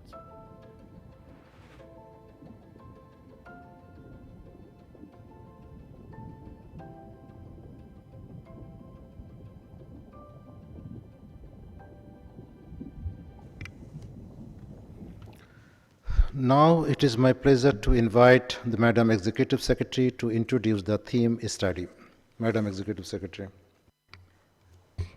Honorable Chair, Excellencies, distinguished delegates, it is my pleasure to introduce the theme study report titled Changing Sails, Accelerating Regional Actions for Sustainable Oceans in Asia and the Pacific. So this is the theme study that was mandated from a last Commission session that will inform discussion at the current Commission session. Through regional cooperation, the theme study identifies 4 key areas where member states can protect oceans and achieve SDG 14, life below water. But first, why ocean? Ocean and its resources are the lifeline of Asia Pacific and closely linked to sustainable development. And yet, the health of our ocean is fragile. Climate change is the leading cause of declining ocean ecosystem, whereas ocean can absorb about 20 to 30% of CO2 emissions, as well as its impact on the small island developing states and coastal areas communities directly. And the health of ocean is also our long-term development concern.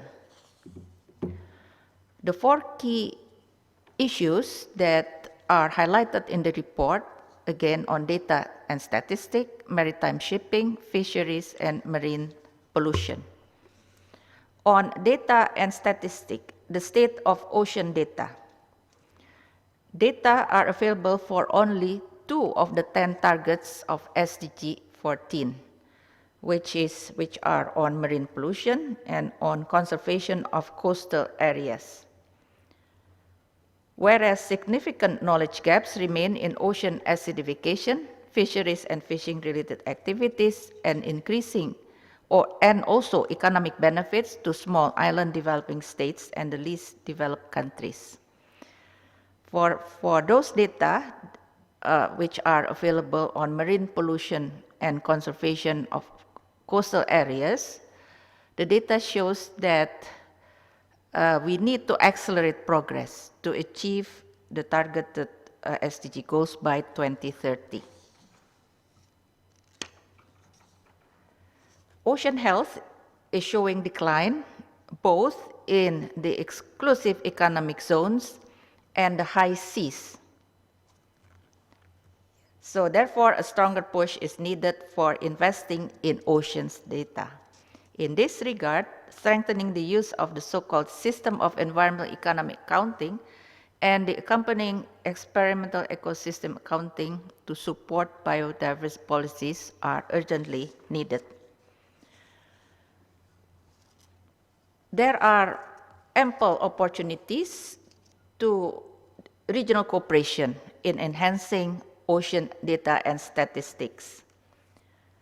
Because of insufficient methodology, limited country-level experience, and high cost of collecting data across the exclusive economic zone.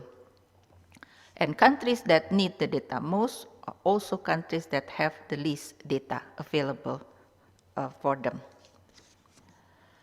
The second issue is on maritime connectivity, which is on the state of maritime shipping. Shipping has been the backbone of economic development in the region. Asia Pacific represents the largest portion of global seaborne trade.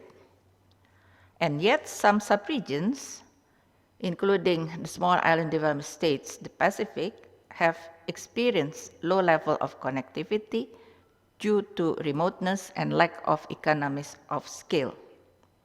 So therefore, the subregion has been relatively isolated from global and regional maritime connectivity and also trade. The other issue relates to that Asia has the highest number of shipping-related casualties and accidents worldwide. Also, maritime shipping has adversely affected the marine ecosystem. So therefore, the challenges and opportunities to scale up regional cooperation are also abound. Maritime connectivity can be enhanced by linking local and regional value chain, by developing the so-called hub and spoke system, where larger ships go to the hub and then from there on connected through the feeder system to the rest of the sub-region. Smart port system will enable to support efficient and green shipping, scaled up through the new investment modality, such as the public-private partnership. Innovation and alternative energy measures will advance decarbonization and clean solution. And how to transform maritime shipping? Greater regional efforts are still needed to close the maritime connectivity gap. And implementing the global, in this regard, IMO regulations will help countries achieve safe and green maritime transport. But as we understand, implementation capacities across countries differ. So therefore, there is also ample opportunities to scale up regional cooperation in capacity building in this area. Systematic regional dialogue focusing on partnership among or across stakeholders to leverage innovation and capacity building is one of the key measures. On the state of fishery or fishing, states of sustainable fisheries, Asia and the Pacific is the world's largest producer of fish. However, the percentage of stocks fish in an unsustainable manner has increased more than threefold from 1974 to the latest data available in 2015, in which about 1/3 of the stocks fish are being fished in an unsustainable manner. The main threats to marine fisheries are overfishing, environmental degradation, and especially due to climate change, as well as irregular, unregulated, and unreported fishing. Therefore, challenges and opportunities, including how to scale up regional cooperations, are abound, in which generating complete data on fish stocks, fighting IUU fishing activity, as well as conserving marine areas are the main priorities. Promoting sustainable fisheries, in which data sharing, collection, harmonization will lead to accurate information for protecting fish stocks, as well as regional cooperation in increasing the number of parties to international multilateral agreements, such as the agreements under FAO, and also to further strengthen its implementation, to protect and promote stakeholder interests and the use of ocean, as well as to monitor the IUU, the illegal, unreported, and unregulated fishing. On the fourth issues or topic related to marine plastic and debris, the subtitle, which is shown here on the slide, tells the urgency of the issue, which is without transformative action on our part across stakeholders, we will see an ocean of plastic. Again, in our region, Asia Pacific produces half of world's plastic by volume. So from the production side, as well as from the consumption side, our region consumes almost 40% of the global plastic. And our region also contributed to the plastic waste through about 6 to 8 of the most polluting river in the world are in our region. That transport this plastic debris, plastic pollution to the ocean. So therefore, the major factor that causing this problem, again from the production side, from the consumption side, including lifestyle, consumption pattern, as well as due to the weak governance in the waste management of the plastic debris and pollutant and pollutions. Challenges and opportunities, again, abound, including to leverage, scale up the so-called circular economy, which offers a holistic approach to minimize resource use and prolongs resources that enter the economy, including on the use of plastic. Society must transition to market-based, regulatory, and local actions. The combination of market mechanism, regulatory framework or mechanism, as well as local action. Transformative ocean action must occur in 4 key areas, comprises also or supported by all stakeholders related to governance, the economy, finance, science, technology, as well as individual and collective action. And to reduce plastic waste, how to implement the international agreements as well as national policies on marine pollutions with the added focus on strengthening the governance aspect of it, as well as to develop more the opportunity for investment and businesses for the solutions to this plastic debris and pollutants. The solution also has to create investment and business opportunities, so therefore the business sector will scale up the alternative solution, as well as how to leverage for the regional cooperation by way of exchanging information, lessons learned, data, and good practice. Scale up cross-border initiative innovation, strengthen multi-stakeholder dialogue. To conclude, the COVID-19 pandemic has led, as we see, only to a temporary respite in many activities, including those related to shipping, transport, tourism, as well as this marine plastic debris. But medium to longer term, we need to forge the solution-oriented, coordinated, and evidence-based policy measures to solve this problem. The promotion of 3 Rs, also how to shift the social norms.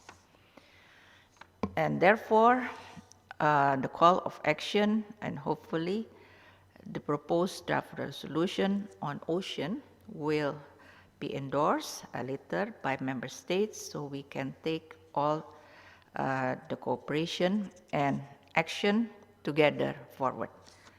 Thank you very much, Mr. Chair. Thank you, Madam Executive Secretary.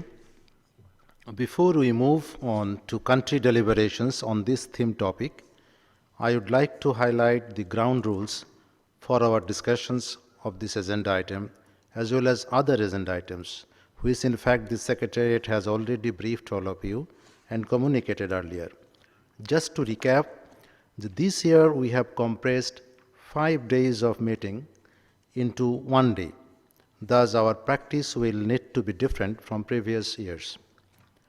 First, there will be no traditional country statement, as we agreed upon earlier, to be delivered by the delegation under each agenda item. Instead, the delegates are encouraged to make very brief intervention, roughly 2 to 3 minutes, focusing on the theme topic, the study, its conclusions, and the recommendations. In order to maintain order and for delegates to be ready to take the floor, when I will call the speaker, I will also announce the next speaker for the convenience.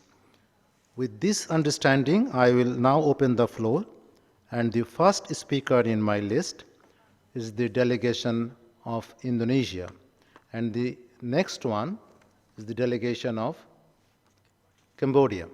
So I now call upon the distinguished delegates of Indonesia to take the floor.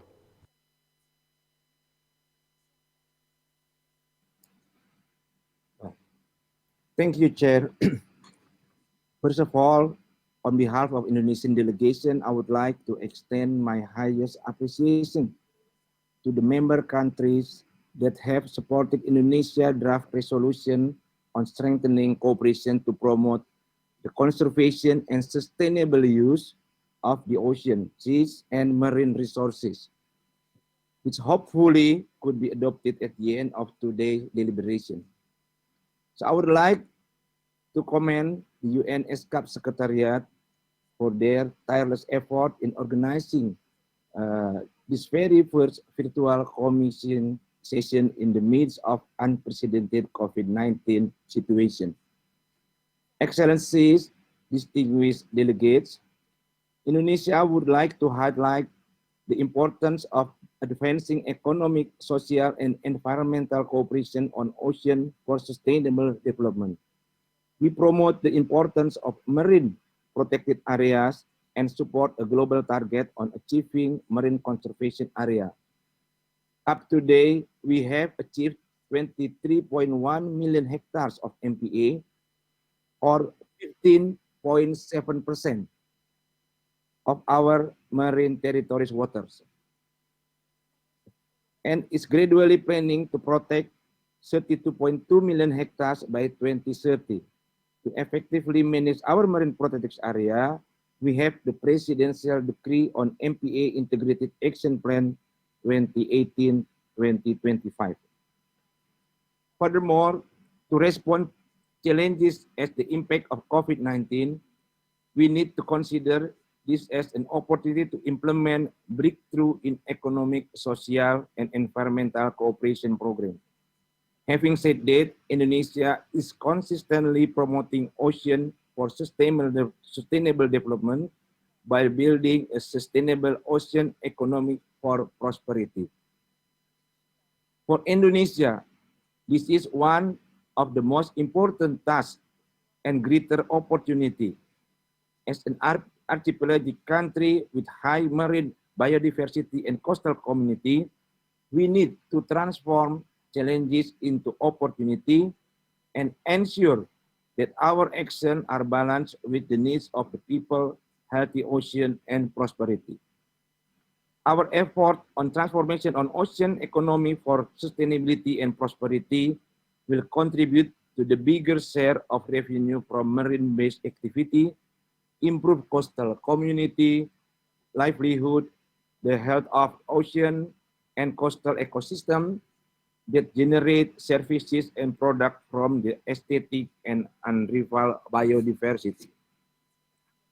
We will implement the transformation by establishing workable model to managing fisheries and oceans for sustainable development by implementing ecosystem approach to fisheries management and fisheries management areas, strengthening the fisheries management areas management through scientific-based fisheries, mariculture, and marine habitat protection that is integrated within marine spatial plan. Nature-based rehabilitation of degraded marine environment, such as mangrove replantation and coral reef rehabilitation. Continuing our efforts to combat IUU fishing to achieve sustainable fisheries, reducing marine debris, and improving livelihood to ensure long-term sustainable fisheries and marine tourism industries. Last but not least, I would like to encourage all member states to promote collaborative and integrated approach in achieving the SDGs 14, the regional level, at the regional level, and opportunity for synergy with other UN ESCAP programs. Thank you, Chair. Thank you, the distinguished delegates of Indonesia. So may I again remind the delegates to kindly keep your statement shorter, because we have a long list of speakers and we have to finish the whole agenda by one day. So now I request the distinguished delegates of Cambodia, and the next speaker is the delegates of Bangladesh. The distinguished delegates of Cambodia. The floor is yours, Excellency.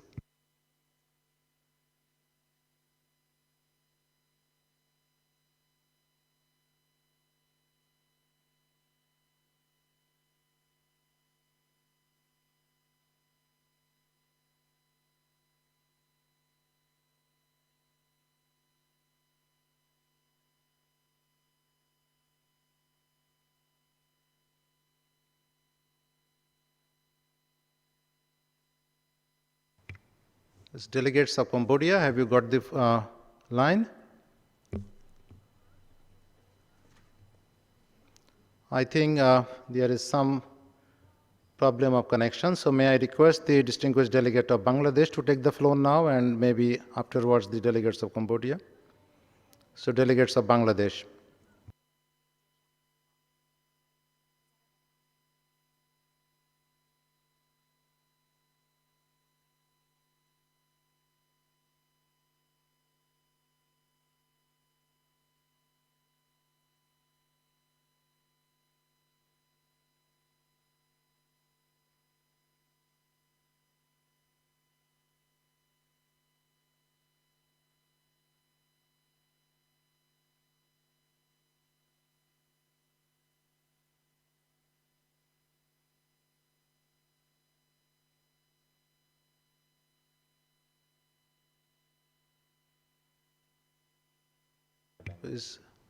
Is the delegate of Bangladesh, are you getting the floor or connection?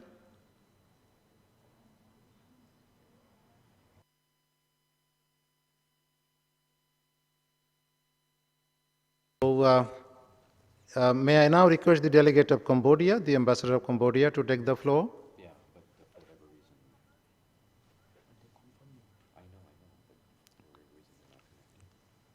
I think there is some problem of connectivity. Can the secretariat take the floor and clarify the situation? Thank you very much, Mr. Chair. For all of the delegations, once the chair has called on you, our colleagues will accept your request. And if I just may remind you, there are two buttons at the bottom of your screen in the middle to turn on your microphone and turn on your camera. If you continue to have any issues, we will just move on to the next speaker in the list and come back to you. Thank you very much, Mr. Chair.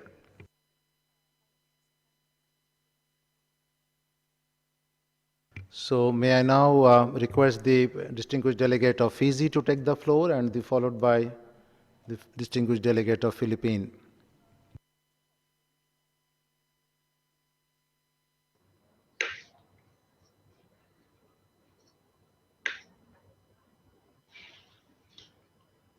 Shall I repeat? Yes. Mr. Chairman, I wish to speak on this agenda item, which is directly linked to our position on agenda item 5C. Fiji supports the theme of the current Commission session and strongly supports the conclusion presented in this agenda item.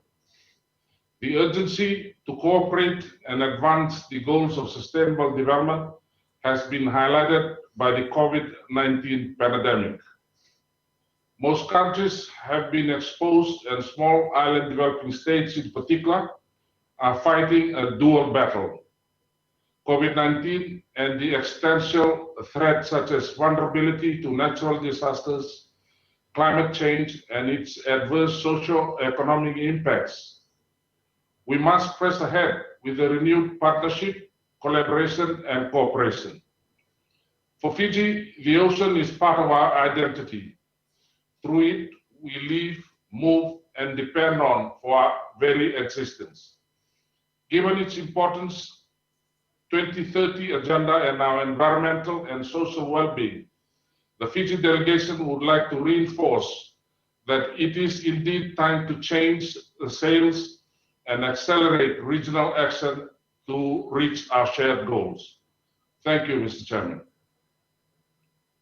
As comprehensively stated by our Honorable Prime Minister, Fiji is finalizing its first national ocean policy. It builds on the global environmental advocacy Fiji has been involving, from the adoption of UNCLOS in 1982 to the first UN high-level conference in 2017. The ocean policy covers a wide scope, including area-based management and conservation initiatives, as well as opportunities to harness the best scientific and technological tools to achieve the goal in the policy. In addition, Fiji has ratified the agreement on port state measures, fully committing to comply with the international standard on illegal, unregulated, and non-reported fishing contributing to the exploitation of ocean resources. Mr. Chairman, Fiji is working with ESCAP in the development of a system of environmental economic accounting methodologies and on ocean accountability hub for SDG reporting and validation. This activity is based on SDG national reporting and implementation of the 2030 agenda and is being piloted by Fiji to best inform our reporting mechanisms. Fiji's water is part of the wider Western and Central Pacific Ocean, and further collaboration with countries in the region is required in order to address shared challenges. Enhanced regional collaboration should facilitate effective decision-making, encourage the sharing of common facilities and resources, both fiscal and informational, and should inspire businesses to develop services for a wider market. The Fiji delegation would like to underscore the need for enhanced partnerships, cooperation, and collaboration to address our collective ocean challenges. I thank you, Mr. Chairman.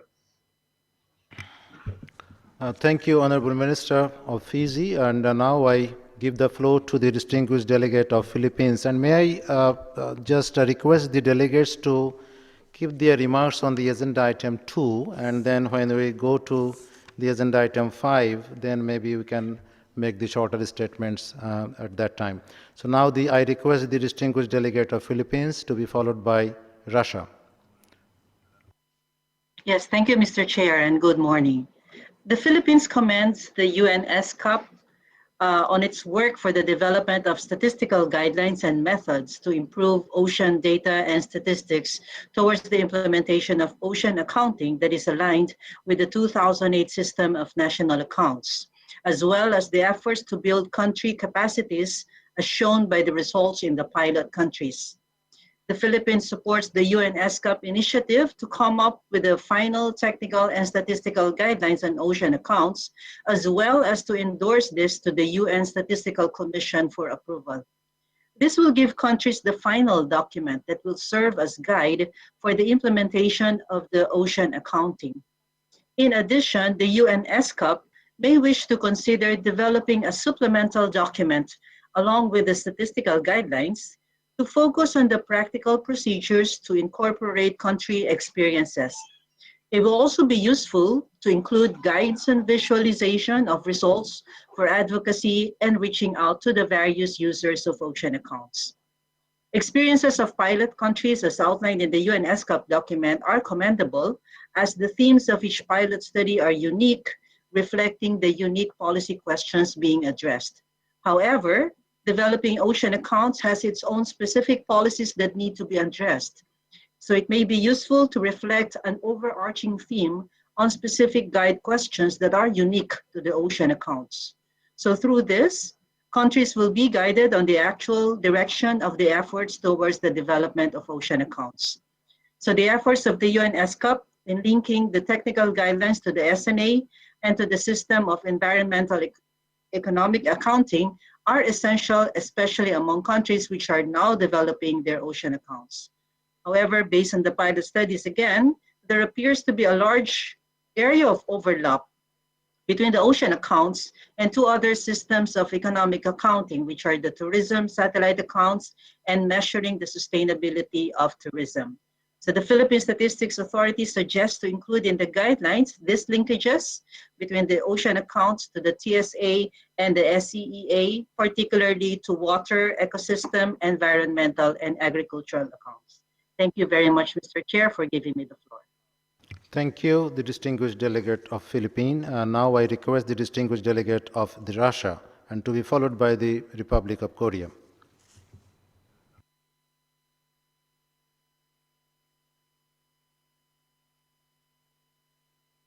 The delegates of Russia, you have the floor. Yes. Уважаемый господин председатель, уважаемая госпожа исполнительный секретарь, уважаемые делегаты, доброе утро. Россия высоко ценит потенциал ЭСКАТа как ключевой региональной площадки для выработки коллективных мер по защите океанов, морей и прибрежных районов, сохранения и устойчивого использования морского биоразнообразия. В тематическом докладе, подготовленном секретариатом, для краткости назову его Changing Sails, отмечено значение морской связуемости, морского сообщения. И в этой связи я хотел бы привлечь внимание уважаемых делегаций к большому проекту, который реализуется Россией в целях расширения участия стран Азиатско-Тихоокеанского региона в глобальной и региональной торговле. Речь идет, в частности, о налаживании круглогодичных морских перевозок по Северному морскому пути. Ключевым звеном в организации судоходства по Северному морскому пути является наш атомный ледокольный флот, обеспечивающий беспрепятственную проводку судов в любое время года.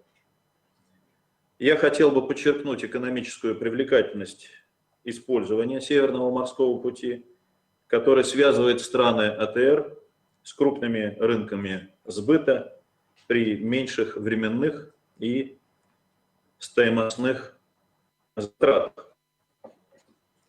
В частности, использование Северного морского пути между Азией и Европой сокращает дистанцию примерно в 2 раза, с 24 тысяч километров до примерно 12 тысяч километров.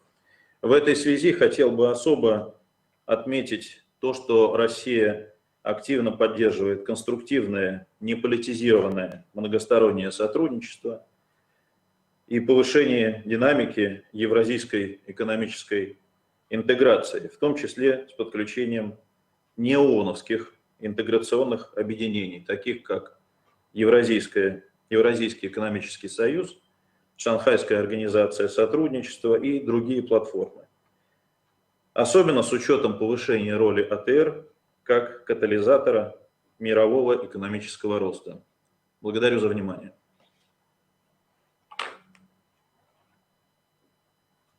Thank you, Excellency, for your statement. And now I request the distinguished delegate of Republic of Korea and to be followed by the delegate of Thailand. Mr. Chair, Excellencies, distinguished delegates, the delegation of the Republic of Korea would like to commend the UNESCAP Secretariat for its effort to conduct this extensive and inspiring study on this year's theme topic. Could you please on your microphone? Speak closer. Speak closer to the microphone. The Korean government recognized the importance of sustainable oceans and noting the global discussions on ocean-related issues, we have established our own national sustainable development goals with indicators aligned with domestic policies in order to successfully implement the SDGs.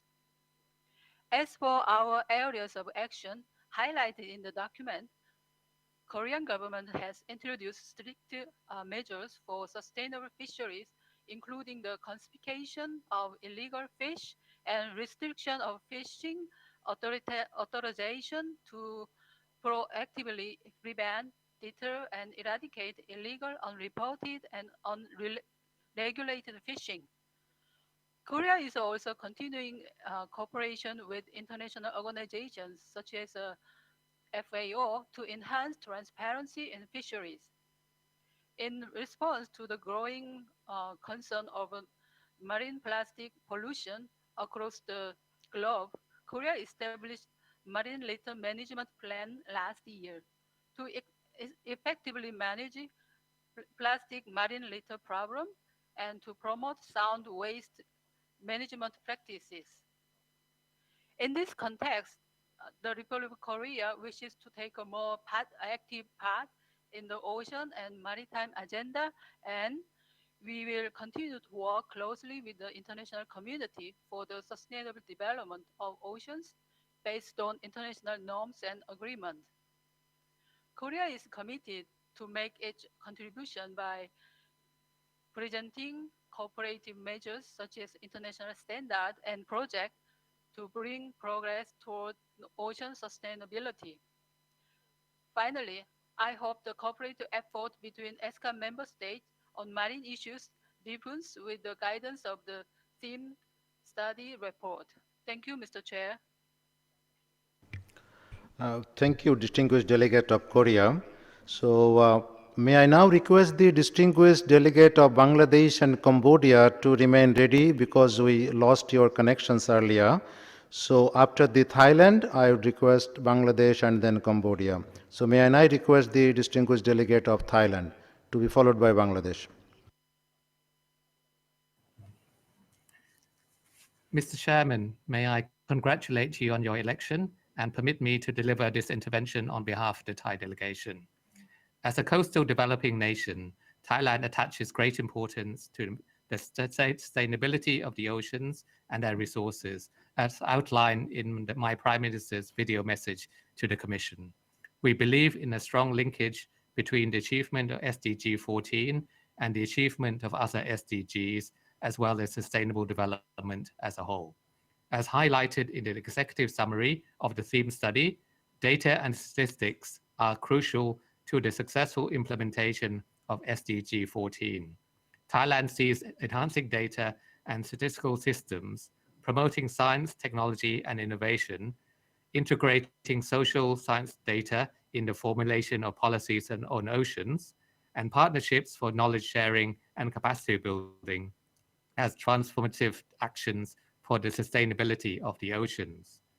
At the 2017 UN Ocean Conference, Thailand announced voluntary commitments to sustainably manage marine and coastal habitats, protect marine environment from marine debris and land-based pollution, and combat IUU fishing.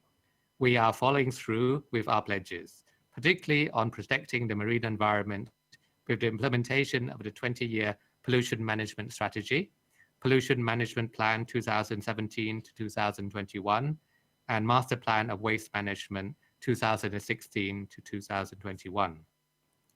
Thailand has also been advocating for more concerted regional actions. Last year, we were grateful that the Bangkok Declaration on Combating Marine Debris in the ASEAN region was adopted under the Thai ASEAN chairmanship, and we look forward to ESCAP adopting its resolution on oceans today.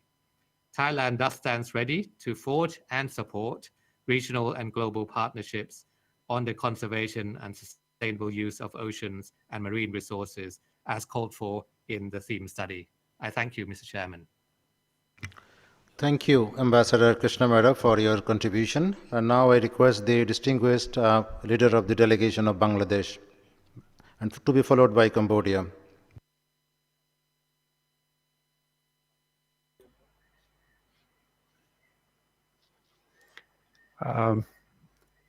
Thank you very much.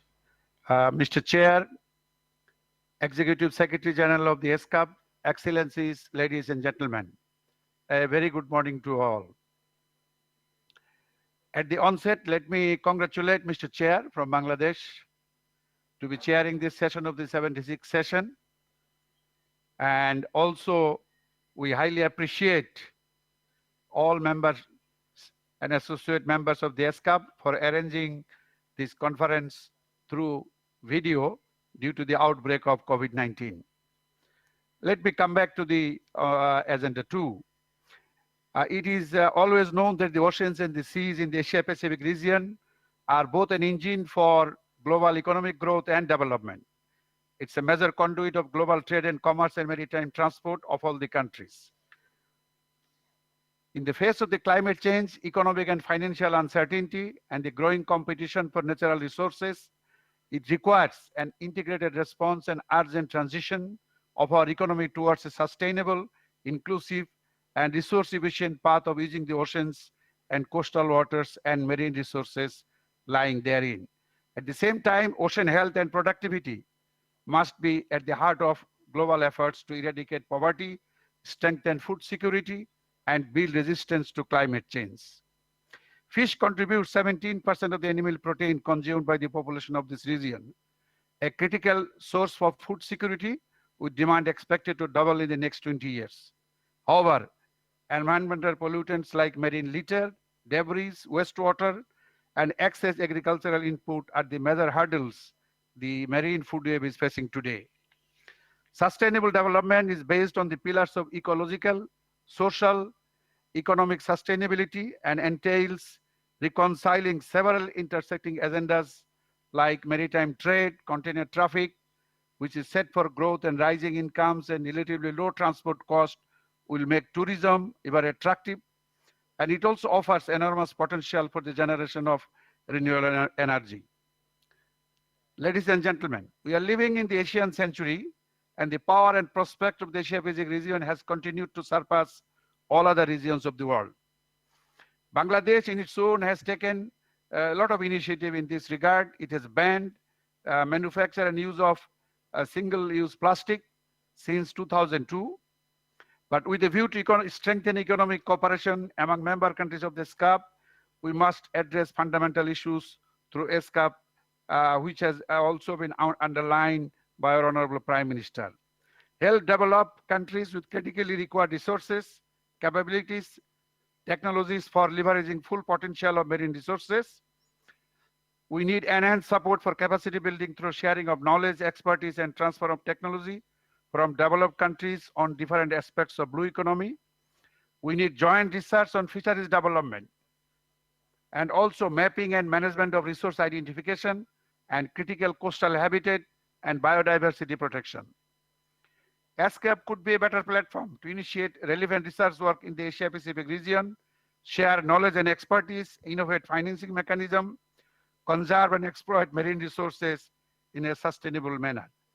Before I conclude, I once again express my sincere thanks to all of you and urge ASCAP to initiate appropriate action-oriented programs for blue economy with the objectives of ensuring ocean health and sustainable development, food security, and employment generation in the coastal countries. I thank you all. Thank you. Thank you, the distinguished leader of Bangladesh delegation, for your contribution. Now I request the distinguished delegates of Cambodia to be followed by the Maldives.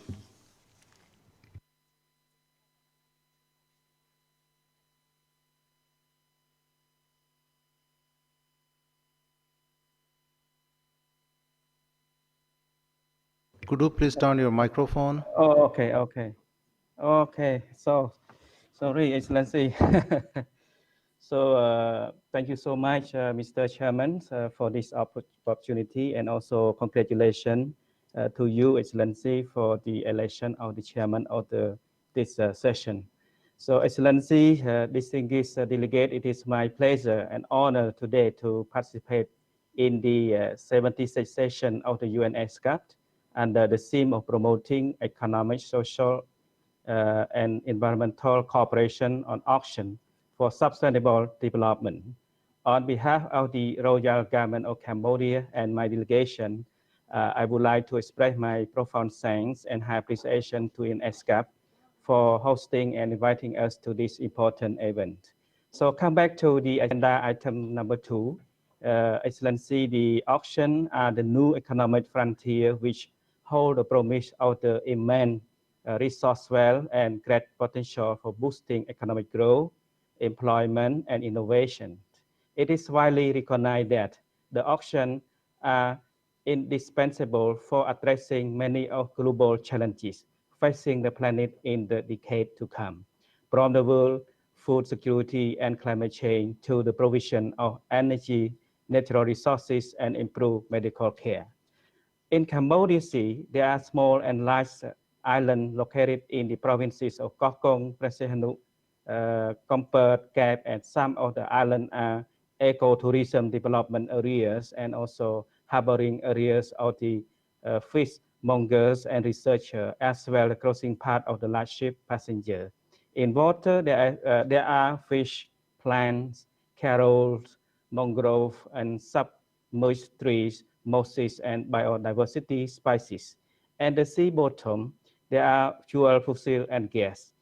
Cambodia coastline is vulnerable to the sea level rises, and severe impact of the more frequent typhoon and the future climate projections. This could affect tourism potential and cause coastal erosions, while strong wind could damage settlement in the coastal areas. Excellency, distinguished delegate, in the meantime, I would like to take this opportunity to highlight the effort of the commitment of the Royal Government of Cambodia toward achieving the goal promoting economic, social, environmental protection cooperation on the ocean for sustainable development by promoting the implementation of following strategy and action plans. First, National Strategy Plan on Green Growth 2013-2030 recognizes the development at the sea is an important part to foster national economic through the commercial activities, water resource transportation, sea path construction, ecotourism development at the island, coastal tourism attraction, exploration and extraction of the fuel, fossil and gas mine, fishing in other development, posing the no pollution to environmental of the sea. Second, Cambodia Climate Change Strategy Plan 2023 highlighted the rise in the sea levels in the region as a risk posed by climate change. Third, the National Environmental Strategies and Action Plan 2016-2023 was developed with the aim to identify need and opportunity for placing the environment and natural resources sustainability as one of the centrality in the national development framework. Last but not least, we also had the strategy plan framework for the fishery 2010-2019, introduced the program to support and increase the carrying capacity of the wetland system, especially rice field for the inland and maritime fishery. So for Cambodia, we are ready and work closely with the other member of the UNESCAP on this issue. And also, thank you so much, Mr. Chairman, and thank you all the delegates for your kind attention. So thank you so much. Thank you, Excellency, for your statement. So may I again remind the distinguished delegates to kindly be brief because of the time constraint, but the Secretariat will also appreciate receiving your any country statements for records and subsequent use by the Secretariat. So now I request the distinguished delegate of Maldives to be followed by East Timor and then distinguished delegate of India.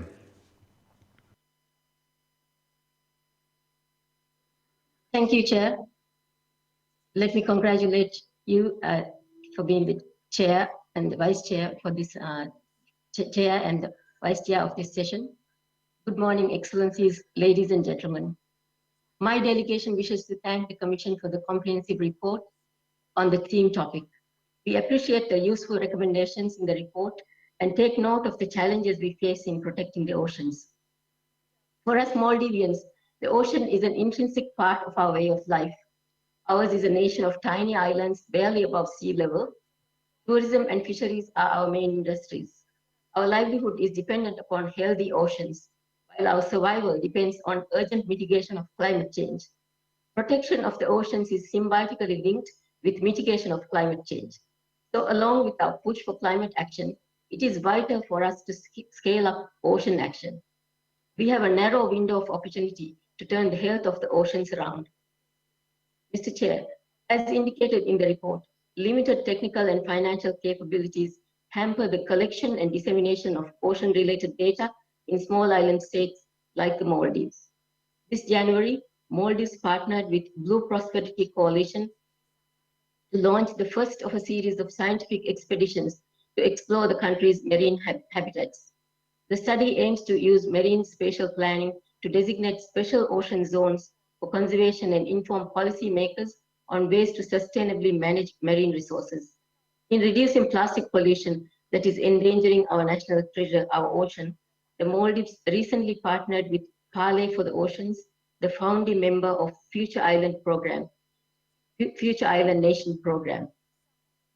The PALE project implements the PALE Avoid, Intercept, Redesign strategy, harnessing conservation, collaboration, and eco-innovation to reduce plastic pollution.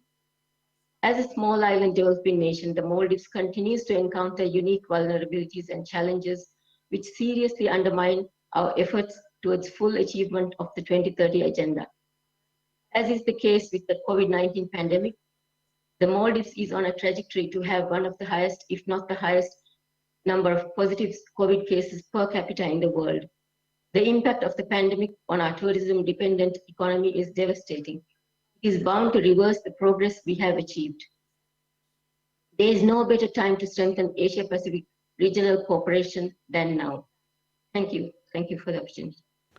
Thank you, distinguished delegate of Maldives. Now I request the distinguished delegates of Timor-Leste to be followed by distinguished delegate of India.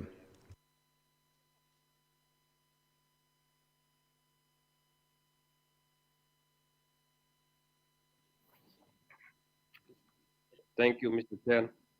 Timor-Leste believes that ocean and aquaculture have contributed to the development of the economic activity of the country. Aside from sources of revenues, it has generated people's income and sustains their livelihoods.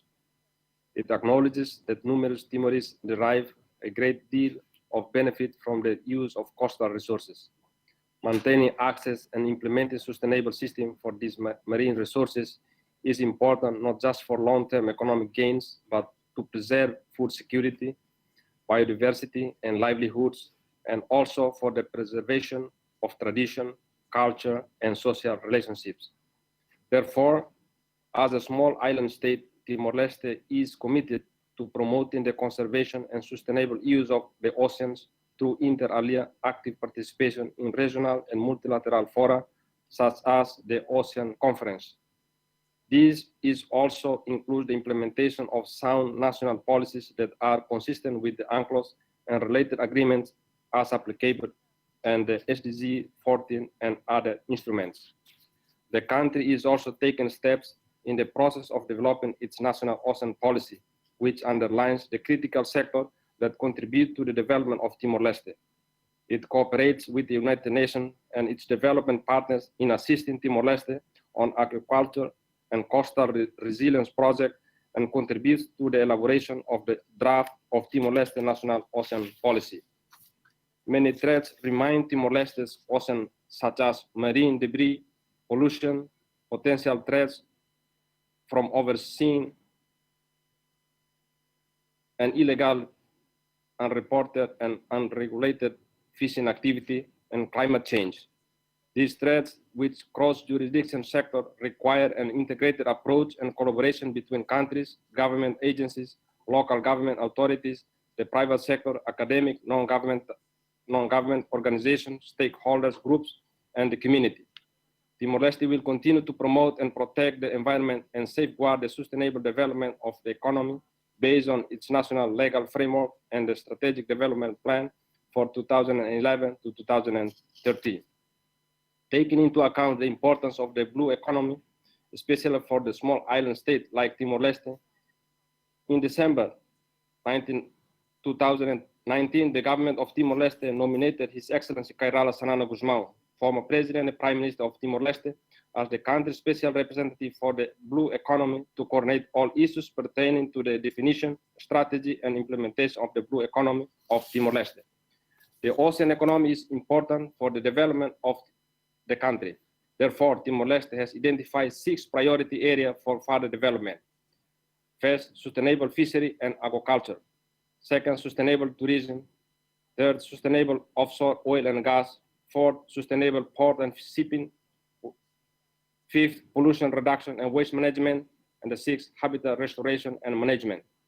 To conclude, coastal and marine has become one of the key potential tourism products for Timor-Leste.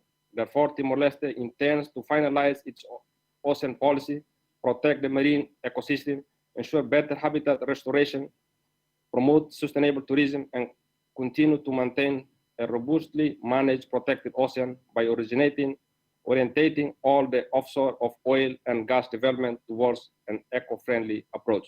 I thank you, Mr. Chairman. Thank you, distinguished delegate of Timor-Leste. Now I request the distinguished delegate of India, Her Excellency, Madam Ambassador. And to be followed by the delegates of Marshall Islands.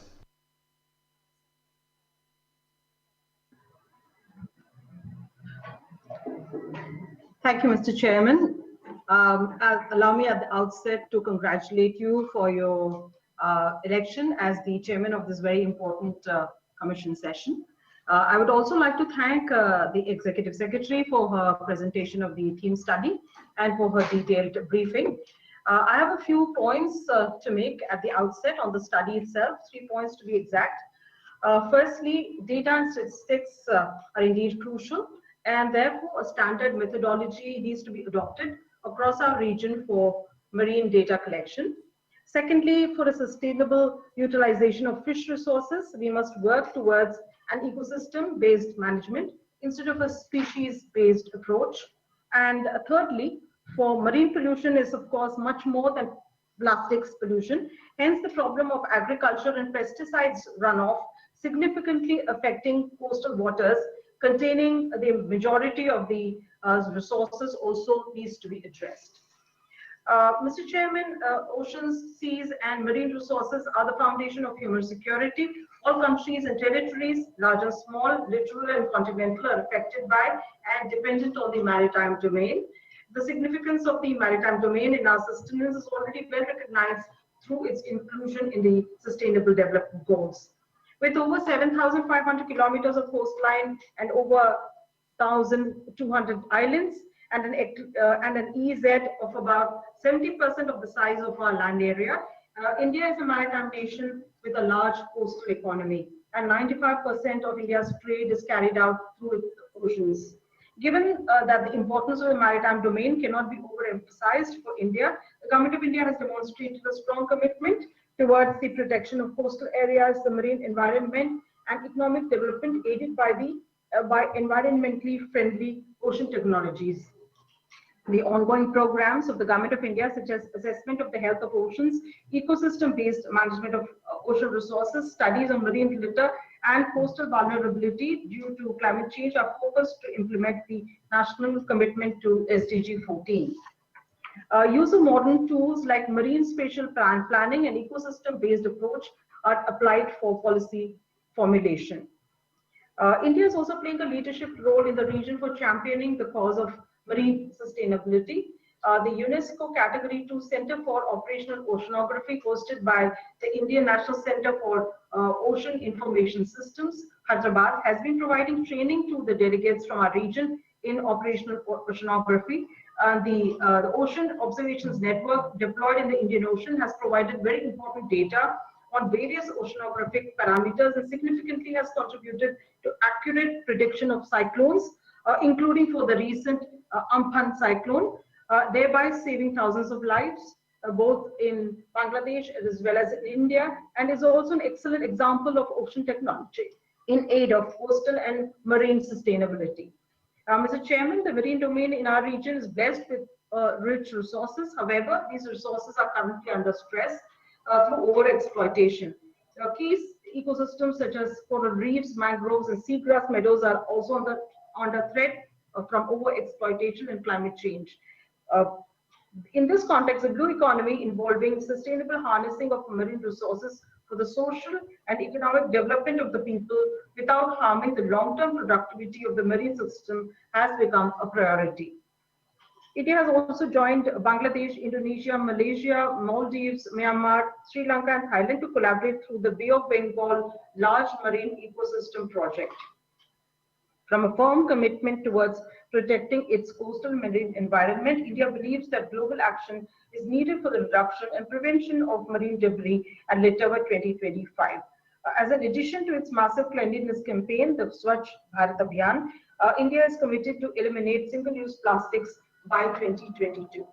Further, during the 14th East Asia Summit held in November 2019 in Bangkok, Prime Minister Shri Narendra Modi announced the Indo-Pacific Oceans Initiative, which is aimed at strengthening cooperation, including through marine ecological conservation, capacity building, resource sharing, scientific and research cooperation, disaster resilience, sustainable use of marine resources, trade, and maritime connectivity.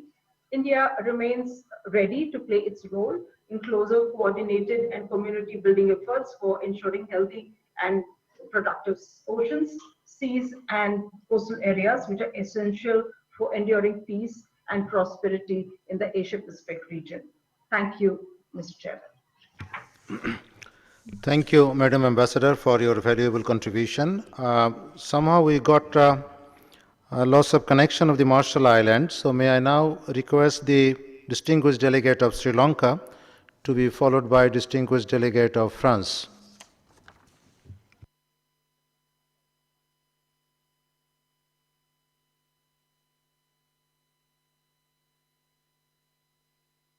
Okay, distinguished delegate of Sri Lanka, the floor is yours, sir. And to be followed by distinguished delegate of Pakistan, because the France is now offline.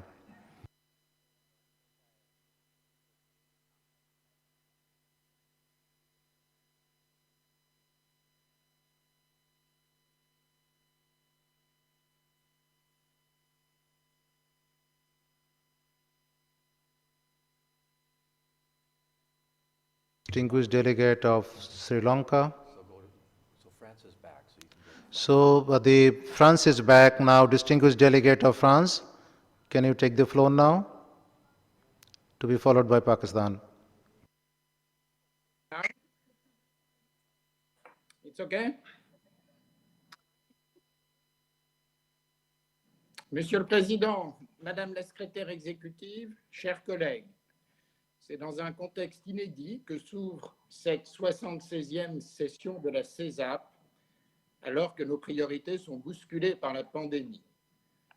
La question des océans aux fins du développement durable s'insère pleinement dans le rehaussement nécessaire de nos ambitions environnementales. Pour sa part,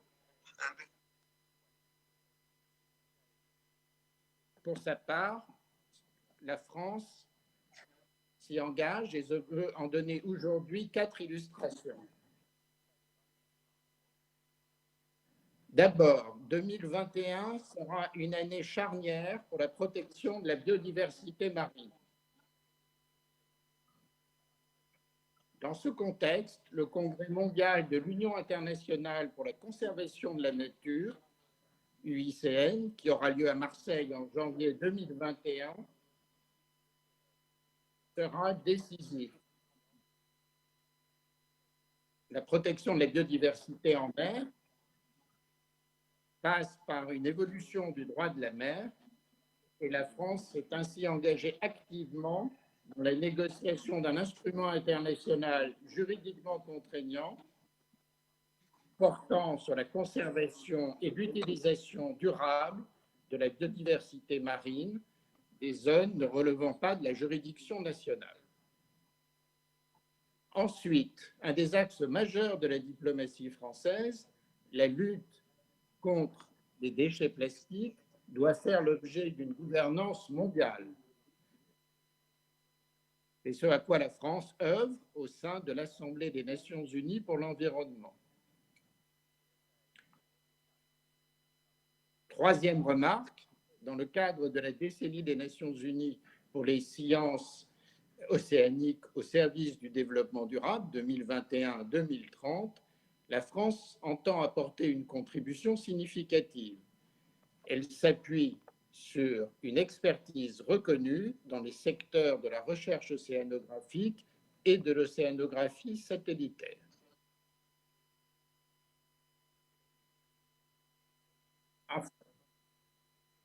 Enfin, la France soutient de nombreuses initiatives dans la région Asie-Pacifique, à travers notamment l'AFD et l'IRD, qui mobilisent plusieurs centaines de millions d'euros. Je ne citerai que 3 exemples. L'initiative Pacifique pour l'adaptation au changement climatique et la biodiversité dans 18 territoires du Pacifique, un projet de renforcement de la résilience côtière et d'adaptation au changement climatique aux Philippines, et un projet de lutte contre la pollution plastique au Vietnam. Je vous remercie, Monsieur le Président. Thank you, Ambassador. May I now request the distinguished delegate of Pakistan to be followed by Malaysia.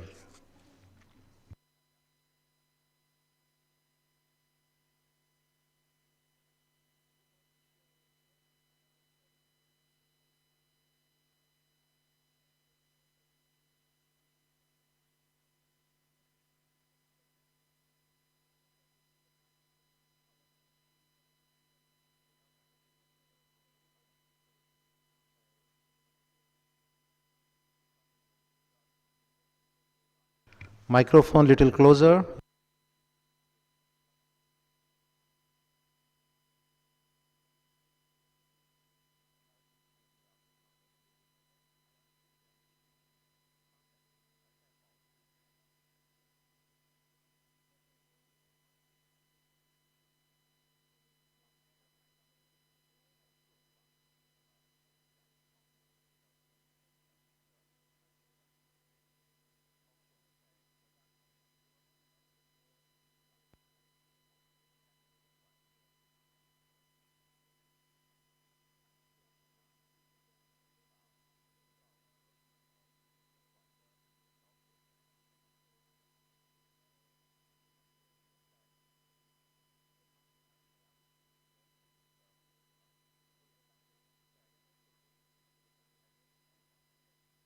As well as international oceanographic data centers around the world.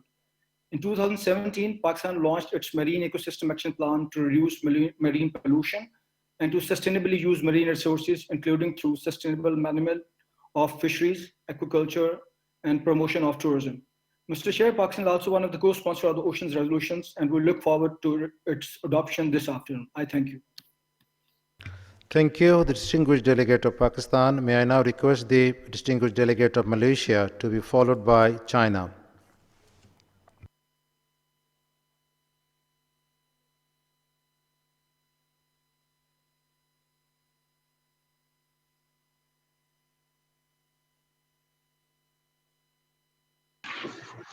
Thank you, Mr. Chairman. On behalf of my country, Malaysia, I would like to express my gratitude to the ESCAP for organizing this event. The theme is much important to our country, as ocean is significant in supporting Malaysia's socio-economic. So Malaysia welcomes the study by ESCAP on promoting economic, social, and environmental cooperation for ocean for sustainable development, and would like to express our full support to the UN ESCAP to present the document from the full study and provide the Secretary with guidance for future works. So Malaysia also take note on the challenges attributed to lack of data and statistics on ocean, and challenges to gather relevant data from the relevant agency. In fact, on the initial assessment on SDG indicators for Malaysia, out of 10 indicators in goal 14, 40% of the indicators are available, 40% are partially available, while 20% is not available. So we acknowledge the importance of the collections and analysis of the ocean data in measuring and monitoring the indicator of the SDG goals. Thus, we support the effort to undertake and enhance sharing of data oceans and stronger investment of the national statistical system to collect and harmonize the ocean data. For information, Malaysia also supports the effort undertaken to enhance sharing of data and stronger investment in the national statistics system. And we, just to inform, we introduced the Malaysia Roadmap to Zero Single-Use Plastic 2018-2030 to tackle the issues on plastic waste in Malaysia. As such, we would like to suggest to the Secretariat to provide the capacity building trainings or technical expertise to enhance the member states' ability for data collection and analysis, as well as provide an international standard and guidance on policy coordinations, and to ensure the smooth implementation of regulation and institutional framework to promote the regional cooperation with regard to ocean management. With that, I thank you. Thank you, distinguished delegate of Malaysia. Now I request the distinguished delegate of China, and then to be followed by Sri Lanka. I see that Sri Lanka is back in connection now. So distinguished delegate of China now. 主席先生，各位代表，海洋是人类在地生存的重要资源，加强海洋资源保护和实施，事关亚太国家的未来。海洋资源与环境需要各方共同珍惜与保护。同时，海洋问题涉及面广、知识性强。中方主张，亚太海洋之合作领域合作，应当以联合国20为主体，秉持共同担有区别的责任。ASCAP 应当在加强同相关联合国机构和国际组织协调合作的基础上，开展海洋资源的保护和开发利用。中方期待 ASCAP 发挥在交通领域的传统优势，推动亚太海上互联互通建设。中方已经积极参与了 ASCAP 海洋账户前期试点项目，愿继续后续推进。中方愿与各方一道共同努力，推进亚太海洋可持续发展、海洋资源开发和海洋环境保护。谢谢。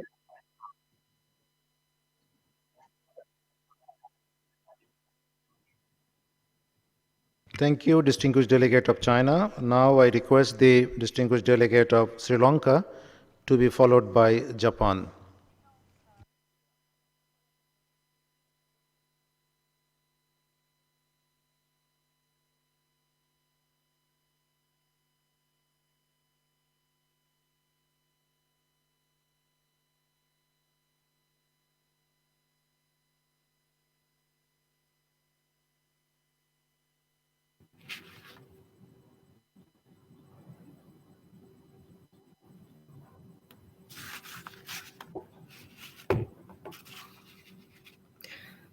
Thank you, Mr. Chair.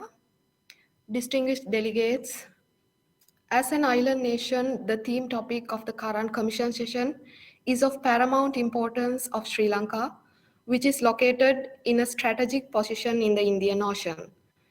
Sri Lanka has made certain commitments towards sustainable fisheries, preserving livelihood, prevention of marine pollution, maritime sustainable blue economy, peaceful navigation in Indian Ocean, and maritime connectivity. We express our solidarity with all affected by Cyclone Amphan in South Asia.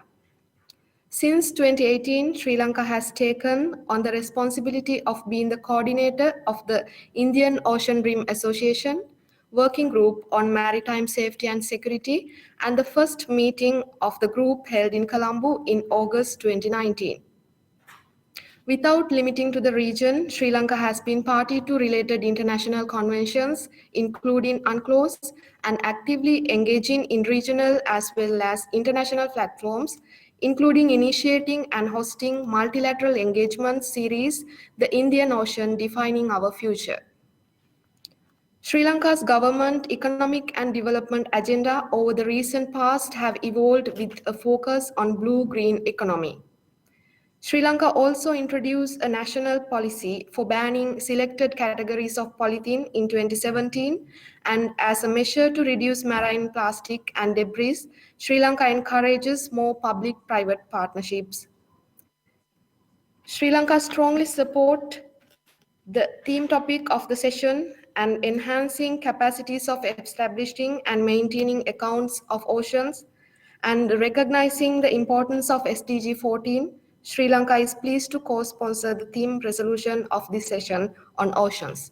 Thank you very much. Thank you, distinguished delegate of Sri Lanka. May I now request the distinguished delegate of Japan to be followed by Samoa.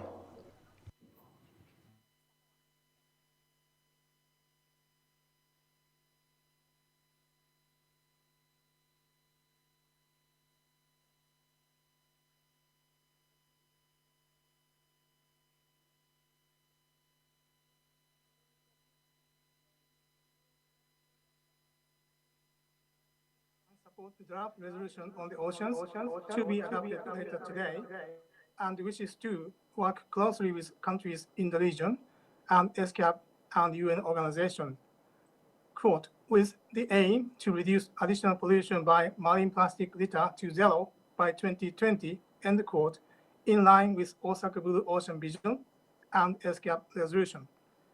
In this regard, the government of Japan has provided funding in support of the ESCAP, UNEP, UN Habitat, AIT, WCO, and the ASEAN Secretariat to promote cooperation to tackle marine plastic pollution in the region. And we believe such initiative support and contribute to sustainable development of the ocean. Thank you, Mr. Chair. Thank you, distinguished delegate of Japan. May I now request the distinguished delegate of Samoa and to be followed by the Papua New Guinea.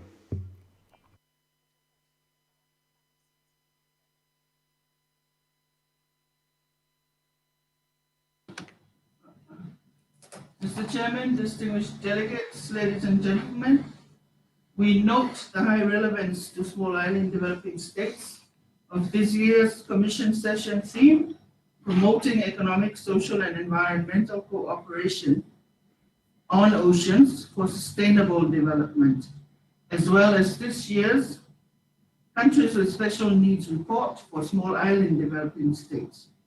The key concerns of the Pacific are actually addressed in the draft resolution to promote the conservation and sustainable use of oceans and marine resources to be adopted later today, which Samoa would like to co-sponsor. Samoa aligns itself to the opening statements by the Honorable Prime Minister of Fiji and the Chair of the Pacific Forum, the Honorable Prime Minister of Tuvalu, that are reflective of Pacific priorities under the Asia-Pacific and Pacific SDG roadmaps. Thank you, Mr. Chair. Thank you. And now I request the distinguished delegate of Papua New Guinea, followed by our last speaker on this agenda item, the distinguished delegate of the Observer State of Israel. Good morning, Chair. Thank you, Chairman. Ladies and gentlemen, on behalf of my country and my delegation, firstly, let me express my sincere appreciation to UNESCAP for its tremendous efforts to ensure that the 76th Commission session is convened at this time of the severe global crisis. The 76th Commission session provides an opportunity for us, governments, to share our perspective on this year's session, which is promoting economic, social, and environmental cooperation on oceans for sustainable development.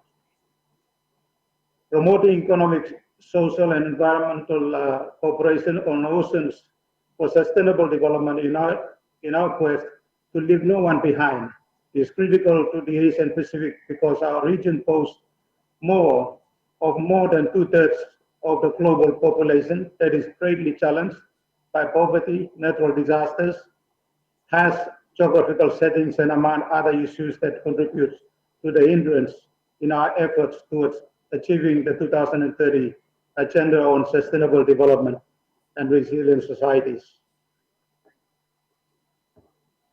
SDG 14 is an important global goal as it promotes the conservation and sustainable use of our ocean, seas, and marine resources.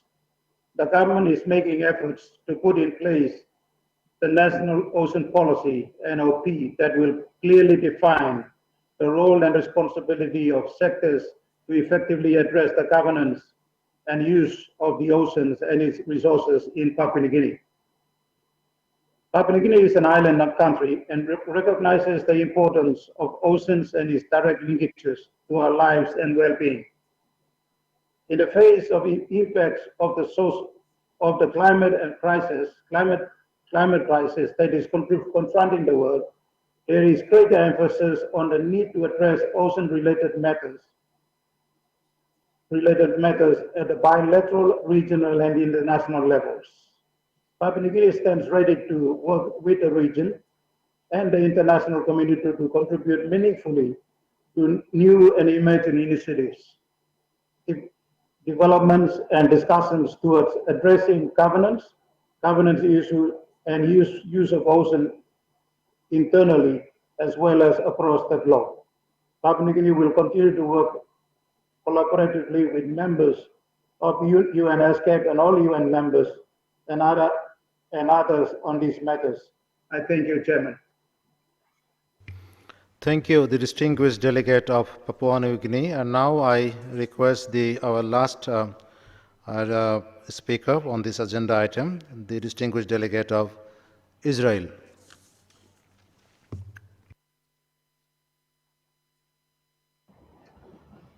Thank you, Mr. Chair, and good morning to Excellencies and delegates. Israel is committed to the conservation and sustainable use of the ocean, seas, and marine resources, and is operating on the international, regional, and national levels. Israel is actively ensuring of the protection of the seas within its boundaries and is implementing massive pollution reduction policies on discharges and decreased significantly the release of litter into the seas. Israel is also very active in implementation of the Barcelona Convention regional plan. We call upon the diminishing of maritime pollution, the sustainable management of maritime resources, the protection of ecological systems, and deepening of international scientific knowledge, and the expansion of the international research cooperation on maritime issues. Israel would like to express also its solidarity and support to the small islands, developing states, especially in the remote, isolated Pacific Islands, whose very existence and the welfare of its populations depend more than any other state on the international collaboration related to the maritime treatment and fish diversity. Thank you, Mr. Chair. Thank you, distinguished delegates of Israel. So this brings us to the conclusion of the discussion under the agenda item 2, the theme topic, the promoting economic, social, and environmental cooperation on oceans for sustainable development. But we will come back again under agenda item 11 to deal with the resolution on this agenda item. Before we move on to the agenda item 3, may I remind the distinguished delegates, the interpretation facilities, I am told by the Secretariat, will be end within this session. After lunch, there will be no facilities. We will have? Yes, just this morning. Oh, this morning, these facilities will be end very soon. So now we are moving to the agenda item 3, this special body on least developed, landlocked developing, and the Pacific Island developing countries. Distinguished delegates and excellencies, the Commission will now consider this agenda item, and the pertinent documents are SCAP/76/5, the summary of the progress of the implementation of the Commission resolution 74/1, and the another document is SCAP/76/2/Rev1, that the executive summary of the Asia Pacific countries with special needs development report 2020. Our discussion today will cover two parts. First, we will have a consideration of the Istanbul Program of Action for least developed countries, followed by a discussion by the countries with special needs development report prepared by the Secretariat. To begin the discussion on the agenda item, title is Istanbul Program of Action, the Commission has received a video message from Mrs. Fetika Utoikamanu, the Under Secretary General of the United Nations and the High Representative for the least developed countries, landlocked developing countries, and small island developing countries. May I request the conference room officers to play the video. Excellencies, esteemed Executive Secretary of ESCAP, colleagues, ladies and gentlemen, It's good to join you all, and I thank ESCAP for inviting OHR LLS to participate. Just 12 months ago, I'm sure none of us would have thought we would meet under these circumstances. Everybody everywhere for weeks and months now lives an unsettling and extraordinary situation. So many uncertainties are now ahead of us.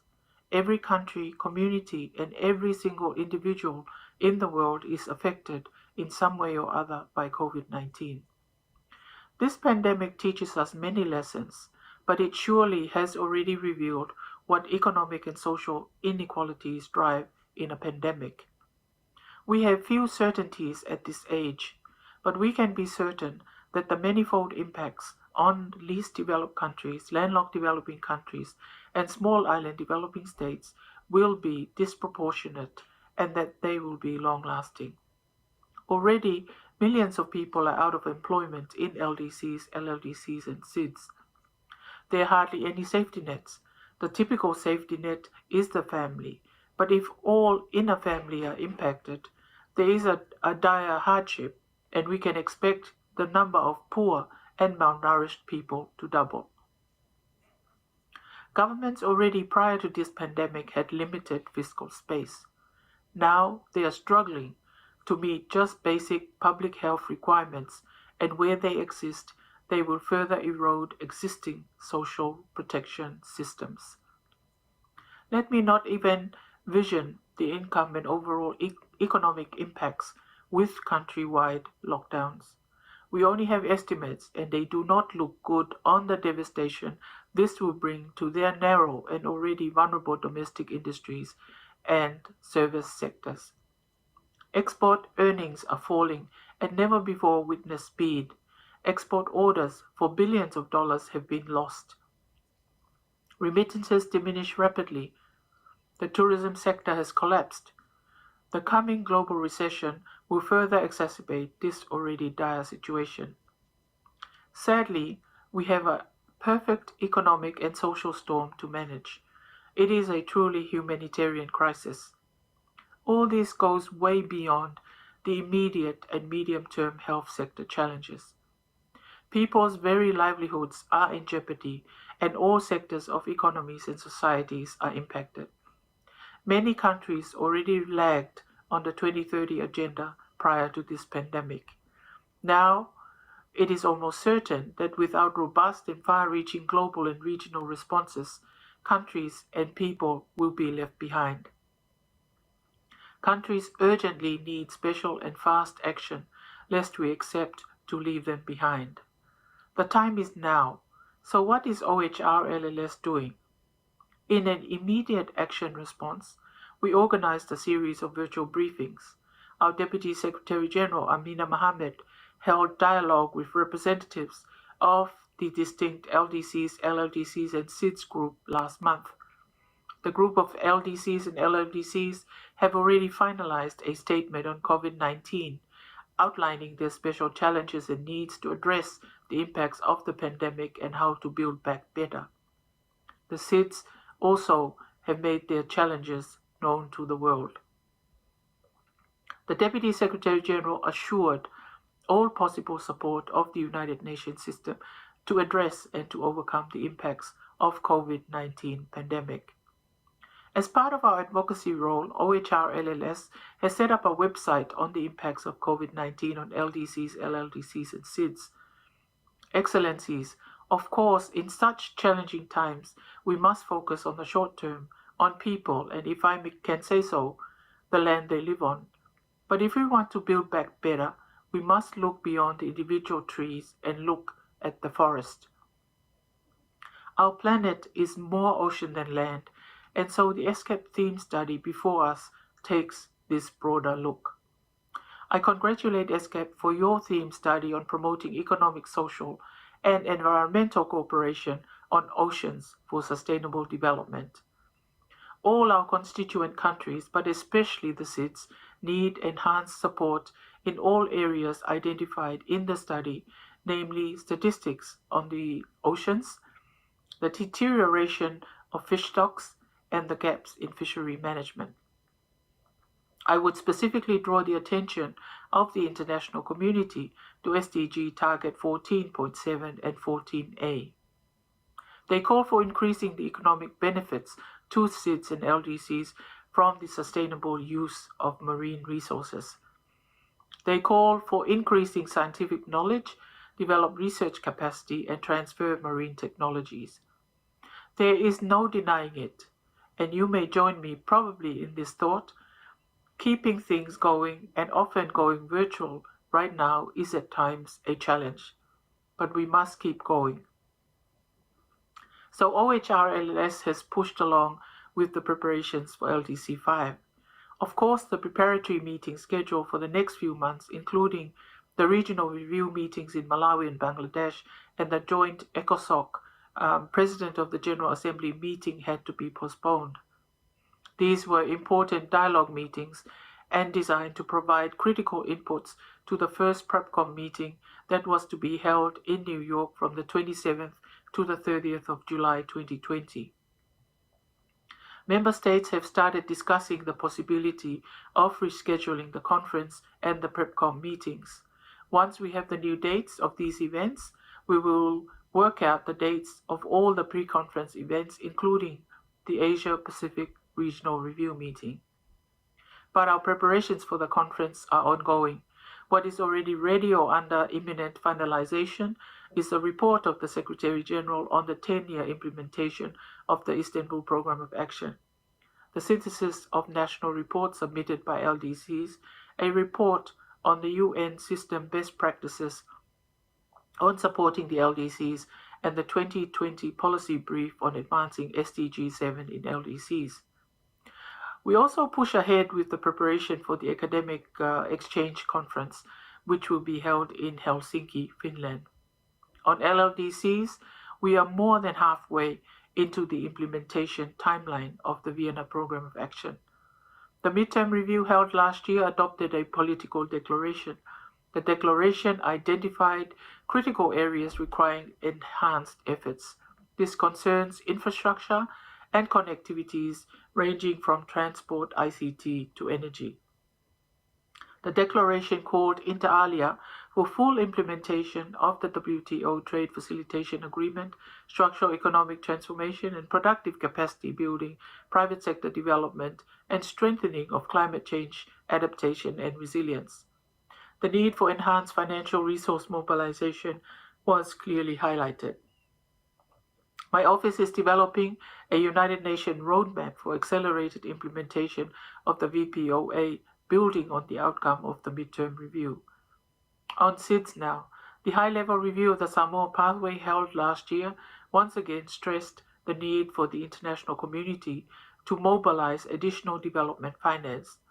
This is necessary to facilitate much-needed access to science, technology, and innovation. As you all know, SIDS are heavily impacted by climate change. We are working with the UN DESA to develop a voluntary disaster fund or financial instrument for SIDS. We also review the Green Climate Fund support for SIDS. We also support the work of the Steering Committee on SIDS partnerships to foster existing and build new partnerships to accelerate the implementation of the Samoa pathway. In all this, we have shared one thread. The time is now, and the time is for deeds. More than ever, we need to work together. 2020 has already driven home, in a sad but very poignant way, how we are a shared humanity. It has driven home the very basics on which the United Nations was built some 75 years ago. More than ever, we need the spirit of global solidarity and partnerships. Our credibility is at stake. We must ensure that the growth trajectory of the most vulnerable countries does not fall back, and the implementation of the 2030 Agenda does not fail in LDCs, LLDCs, and SIDS. Thank you all. Thank you. May I now request the Secretariat to present the findings of its report on key challenges faced by the least developed countries in implementing the Istanbul Programme of Action. Excellencies, distinguished delegates, ladies and gentlemen. It's my pleasure to provide a brief overview of the progress made by Asia-Pacific least developed countries in implementing the Program of Action for the least developed countries for the decade 2011 to 2012. I will first, however, update you on the global midterm review of the Vienna Program of Action for landlocked developing countries, which took place in December 2019. The outcome document of the global midterm review took the form of a political declaration which broadens necessary actions to accelerate implementation of the Vienna Program of Action by including, in addition to the program's priorities, the need to improve data availability and ensuring gender equality amongst others. At the midterm review, ESCAP presented a report on structural transformation, poverty reduction and financing for development in Asia's landlocked developing countries. It can be found online at the link provided here. ESCAP is also contributing to the roadmap to accelerate the Vienna Program of Action's implementation that OHRLLS is preparing. We have already identified over 30 projects and initiatives which will ensure that implementation is more effective. The Istanbul Program of Action aims to overcome the structural challenges of LDCs and to enable their graduation from the LDC category. It has 8 priorities with a number of goals. Among these is a specific goal that half of all LDCs meet the criteria for graduation by 2020. While our region has been on track to meet this goal, it is clear that the impact of COVID-19 will weaken graduation prospects of several member states, as the pandemic may reverse years of development gains. Member states, development partners, and the UN are now preparing for the 5th UN Conference on LDCs. This will review the implementation of the IPOA and will lead to a new program of action for LDCs for the next decade. LDCs in our region have made good progress in implementing the program of action and improving prospects for graduation from the LDC category. When the Istanbul Program of Action began in 2011, there were 50 LDCs globally, of which 15, comprising 14 member states of ESCAP and Yemen, were from this region. Of these 15, 2, the Maldives and Samoa, have already graduated, and 10 are in the process of graduation. This is a remarkable achievement. The performance of individual countries, however, varies widely. Only 5 LDCs in the region met or came close to the target of an average yearly growth rate of 7%.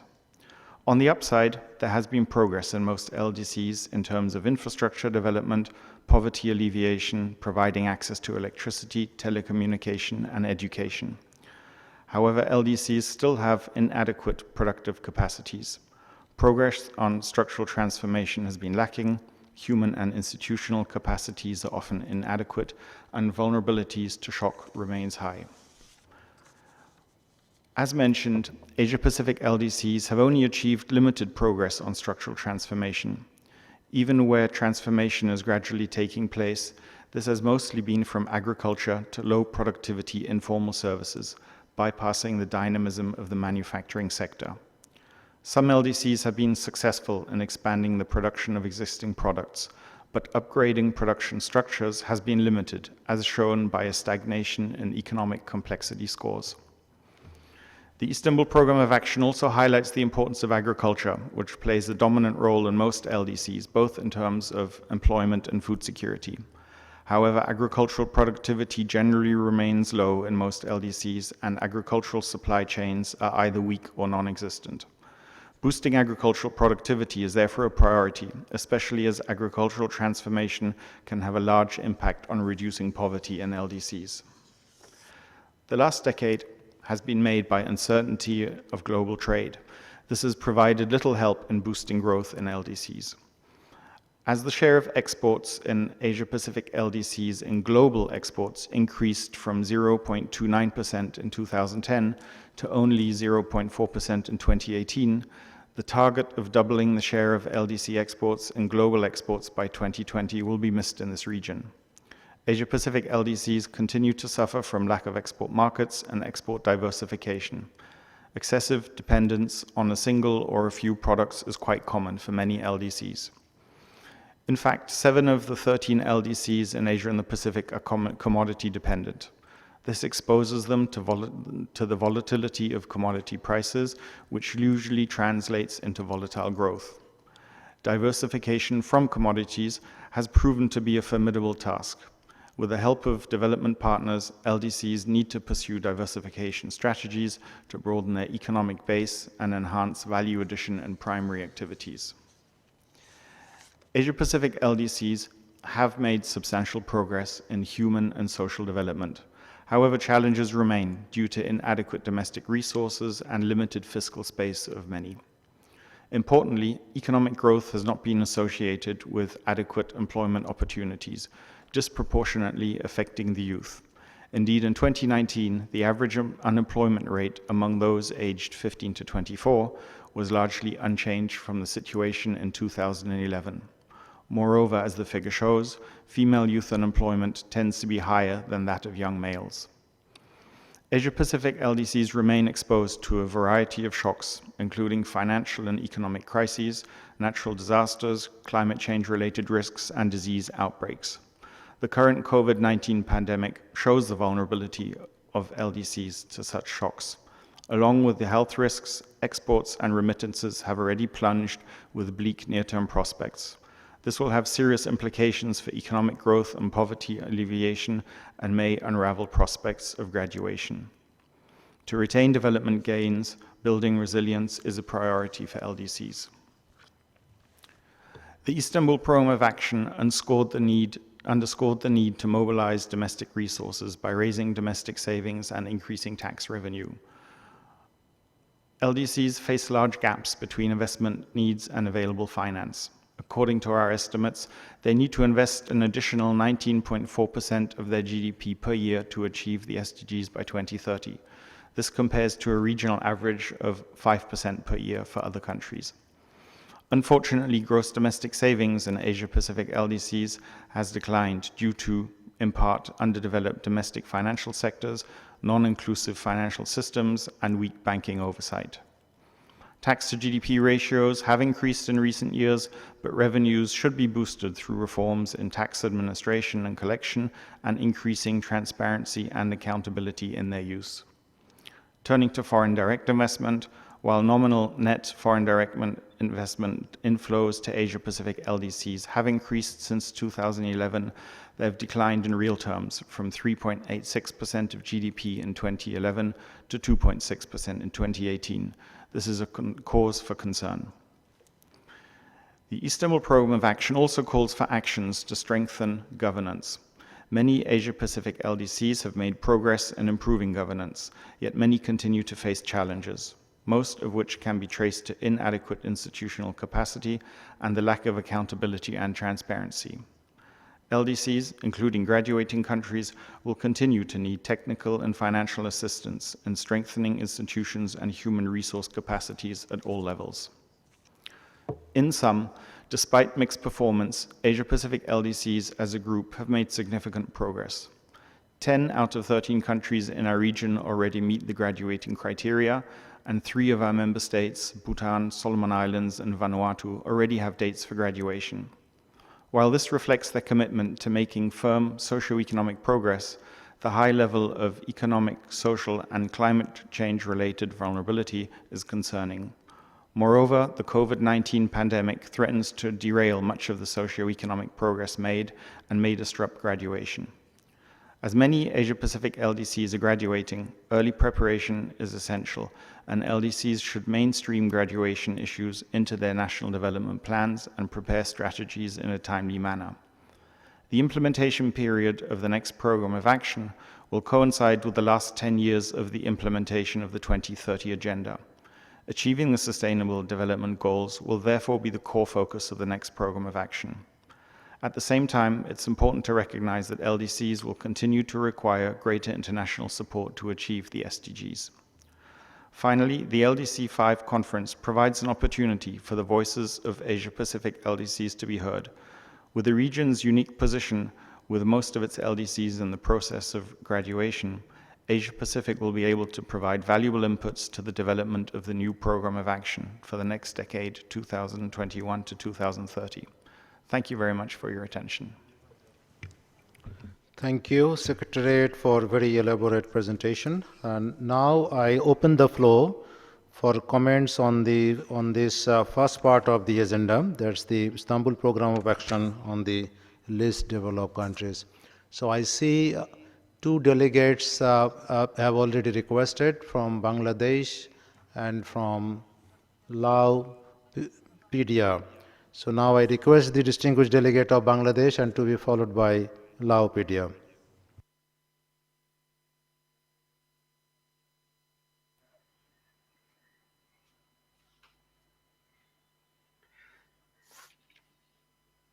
Mr. Chair, Excellencies, ladies and gentlemen, good morning to all again.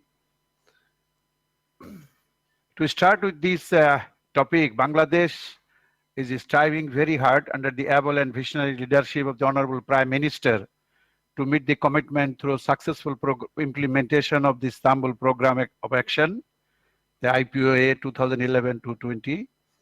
The government has taken pragmatic initiatives to implement and enable the country to be graduated within the stipulated span of time.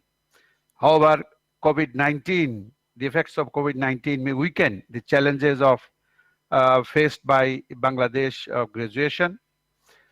Bangladesh is currently also encountering challenges in hosting more than 1.1 million Rohingyas, the forcibly displaced person from Myanmar. The government, in assistance with the UN, is providing all-out humanitarian support for these people. Bangladesh is also assessing the probable impact after graduation for smooth, sustainable graduation and transition to the economy. However, as pointed out by the presenter, diversification remains a great challenge for us and also attaining the full SDG. But we feel that in that strategy, additional resources we need can only come from the seas and the oceans. And that's why we say that oceans are critical for sustaining life and eliminating poverty and promoting prosperity for Bangladesh. They define a make or break significance for us. Only a meter rise in the sea level can mean inundation of more than 1/3 of the most fertile land of the country and the displacement of more than 20 million of its inhabitants, while even a meager 5% in the exploration of its seas could essentially render almost a percentage point jump in its GDP. Today we are here to discuss a part of the future, a future which would in all possible likelihood be very different from the past or any record of it. Today we are here to discuss the resources of the sea, as we believe that oceans would not only be a source of livelihood and prosperity in the near future, but they would be critically important for the very sustenance and life and survival of all of us in the days ahead, especially for attaining the graduation for Bangladesh. Under the leadership of Prime Minister Sheikh Hasina, the country has now formulated an appropriate strategy to harness the potential of blue economy, which some estimates suggest would not be anything lesser and possibly more than those accorded by the land-based economic system. The most important element in this exercise is the possibility of defining a new economic doctrine which is independent, balanced, and expanding in matters of technology, innovation, and entrepreneurship. But I can tell you that we continue to need the technical and financial assistance in strengthening our institutions and human resource development. Thank you, Chair, and thank you, all the Excellencies. Thank you, the distinguished leader of Bangladesh delegation, for your valuable contribution. Now I request the distinguished delegate of Lao PDR. Thank you, Mr. Chairman, for giving me the floor. Excellencies, ladies and gentlemen, at the outset, my delegation wishes to commend the special body for its remarkable report of this year.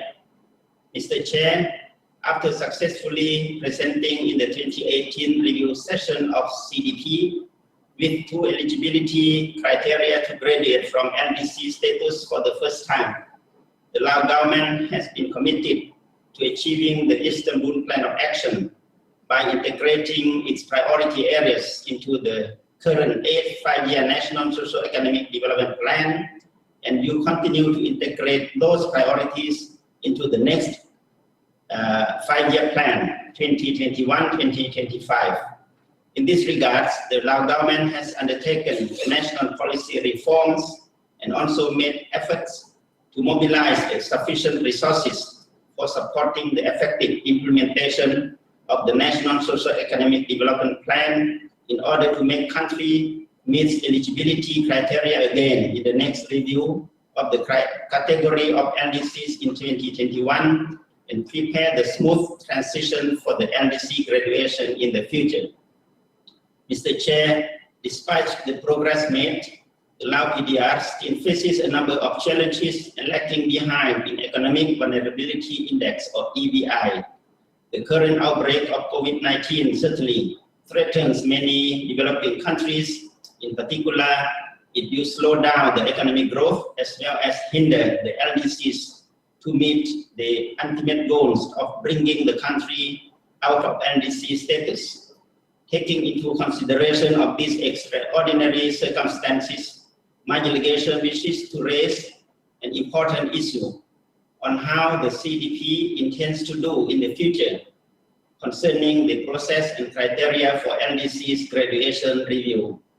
Finally, my delegation hopes that in the future, the international community will consider increasing its efforts to provide assistance to LDCs and other vulnerable countries in order to leave no one behind. I thank you, Mr. Chair. Thank you, the distinguished delegate of the Lao PDR. So, since we do not have any more speaker on this part of the agenda item, the Istanbul Program of Action and the LDC, we now take the lunch break for the Bangkok time. This is the lunch for the Bangkok time. And then we'll reconvene this afternoon, the Bangkok time 1:30 sharp, to take up the second part of the agenda item 3. Agenda item 3, and that is the Asia Pacific countries with special need development report. And then we'll finish from then on to the agenda item 11. So now the meeting is adjourned.